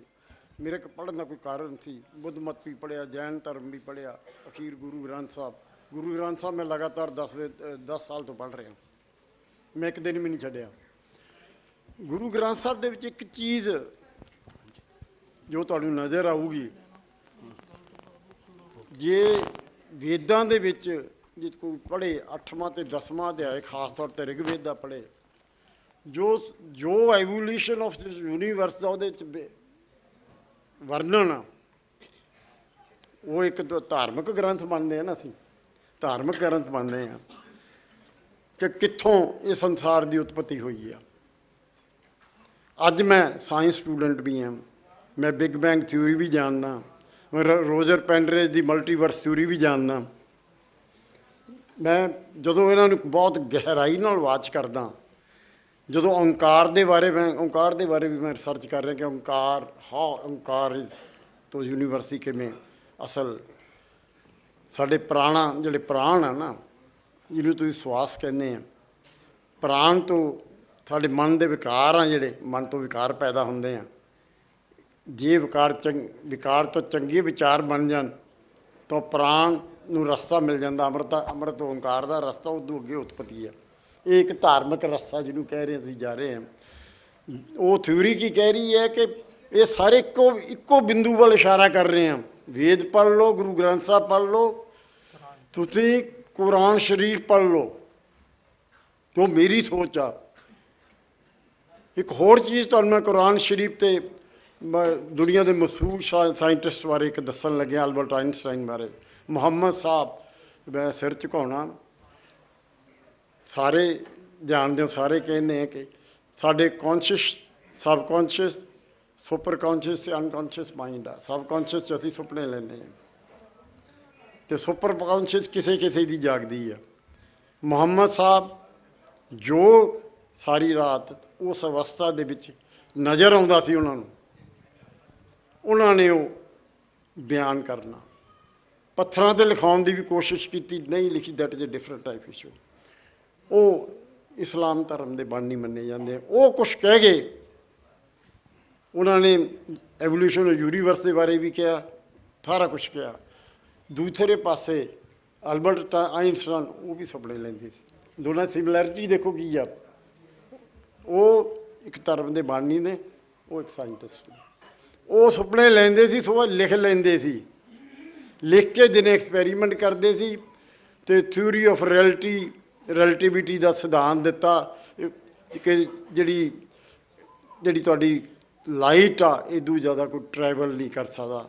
ਦਿਸ ਇਜ਼ ਦੀ 4.39 ਕਿਲੋਮੀਟਰ ਪਰ ਸੈਕਿੰਡ। ਅਤੇ ਇਸ ਸਦੀ ਦਾ ਮਹਾਨ ਆਦਮੀ ਐਲਾਨਿਆ ਗਿਆ। ਮੇਰੇ ਖਿਆਲ ਤੁਸੀਂ ਸਾਰੇ ਜਾਣਦੇ ਹੋਵੋਗੇ। ਕੀ ਹੈ ਇਹਦਾ ਮਤਲਬ? ਕੀ ਹੈ ਕਿ ਸਾਇੰਸ ਉਹਨਾਂ ਨੇ ਆਪਣੇ ਮਰਨ ਵੇਲੇ ਉਹ ਸਾਰੇ ਕਹਿੰਦੇ ਨੇ ਕਿ ਉਹ ਸ਼ਾਇਦ ਨਹੀਂ ਮੰਨਦੇ ਸੀ। ਉਹਨਾਂ ਨੇ ਮਰਨ ਵੇਲੇ ਦਾ ਜਿਹੜਾ ਤੁਸੀਂ ਇੰਟਰਵਿਊ ਹੈ, ਉਹ ਕਹਿੰਦਾ ਕਿ ਸ਼ਾਇਦ ਇੱਕ ਪਾਵਰ ਆ, ਇੱਕ ਐਨਰਜੀ ਆ। ਸਾਰੇ ਗੁਰੂ ਗ੍ਰੰਥ ਸਾਹਿਬ 'ਚ ਵੀ ਉਸ ਨੂੰ ਐਨਰਜੀ ਉਹ ਕਿਹਾ ਗਿਆ, ਕੁਰਾਨ ਸ਼ਰੀਫ 'ਚ ਵੀ ਐਨਰਜੀ। ਨਾ ਦੇ ਦਿਓ ਉਸ ਨੂੰ, ਨਾ ਤੁਸੀਂ ਗੋਡ ਦੇ ਦਿਓ, ਇੱਕ ਤਾਕਤ ਆ ਨਾ। ਤਾਕਤ ਦਾ ਨਾਂ ਕੁਛ ਵੀ ਰੱਖ ਦਿਓ, ਜਿਵੇਂ ਅਸੀਂ ਤਾਕਤ ਦਾ ਨਾਂ ਹੁਕਮਰਾਨ ਰੱਖ ਦਿੰਦੇ ਹਾਂ, ਤਾਕਤ ਆ ਉਹਦੇ ਹੱਥ 'ਚ ਨਾ। ਉੱਥੇ ਇੱਕ ਤਾਕਤ ਬਿੰਦੂ ਆ ਜਿੱਥੋਂ ਖਲਾਰਾ ਪਿਆ। ਤੁਸੀਂ ਹੈਰਾਨ ਹੋਵੋਗੇ ਕਿ ਇੱਕ ਸੈਕਿੰਡ ਦੇ ਜੇ ਇੱਕ ਦਾ 43 ਜ਼ੀਰੋਆਂ ਲਾ ਦਿਓ ਅਤੇ ਵਿਚਾਲੇ 46 ਜ਼ੀਰੋਆਂ ਲਾ ਲਾ, ਉਸ ਸਮੇਂ ਦੇ ਵਿੱਚ ਖਲਾਰਾ ਪਤਾ ਕਿੰਨਾ ਪੈ ਗਿਆ? ਕਈ ਸਟਾਰਸ ਪੈਦਾ ਹੋ ਗਏ ਵਿਦਨ ਦਿਸ। ਇਸ ਚੀਜ਼ ਦਾ ਵਰਣਨ ਕੁਰਾਨ ਸ਼ਰੀਫ 'ਚ ਵੀ ਮਿਲਦਾ। ਉਹਨਾਂ ਦੇ ਸੁਪਨਿਆਂ ਦੇ ਬਾਰੇ ਜੋ ਲਿਖਾਉਣੇ ਆ, ਗੁਰੂ ਗ੍ਰੰਥ ਸਾਹਿਬ 'ਚ ਵੀ ਮਿਲ ਰਿਹਾ ਕਿ ਉਸੇ ਕੇਂਦਰ ਬਿੰਦੂ ਤੋਂ ਖਲਾਰਾ ਪਿਆ। ਧਰਮ, ਜਿਹਨੂੰ ਆਪਾਂ ਧਰਮ ਕਹਿ ਰਹੇ ਹਾਂ, ਉਹ ਵੀ ਉਸੇ ਐਨਰਜੀ ਨੂੰ ਮੰਨਦਾ ਪਿਆ ਅਤੇ ਸਾਇੰਸ ਵੀ ਉਹਦੇ ਐਨਰਜੀ ਨੂੰ ਮੰਨਦੀ ਪਈ ਆ। ਮੈਨੂੰ ਦੱਸੋ ਬਖਰੇਵਾਂ ਕਿੱਥੇ ਆ? ਫਿਰ ਇਹ ਬਖਰੇਵਾਂ ਸਾਨੂੰ ਅਸੀਂ ਵਿਚਾਰਾਂ 'ਚ ਹੀ ਪਾਈ ਬੈਠੇ ਹਾਂ। ਬਹੁਤ ਧੰਨਵਾਦ ਜੀ, ਧੰਨਵਾਦ ਜੀ।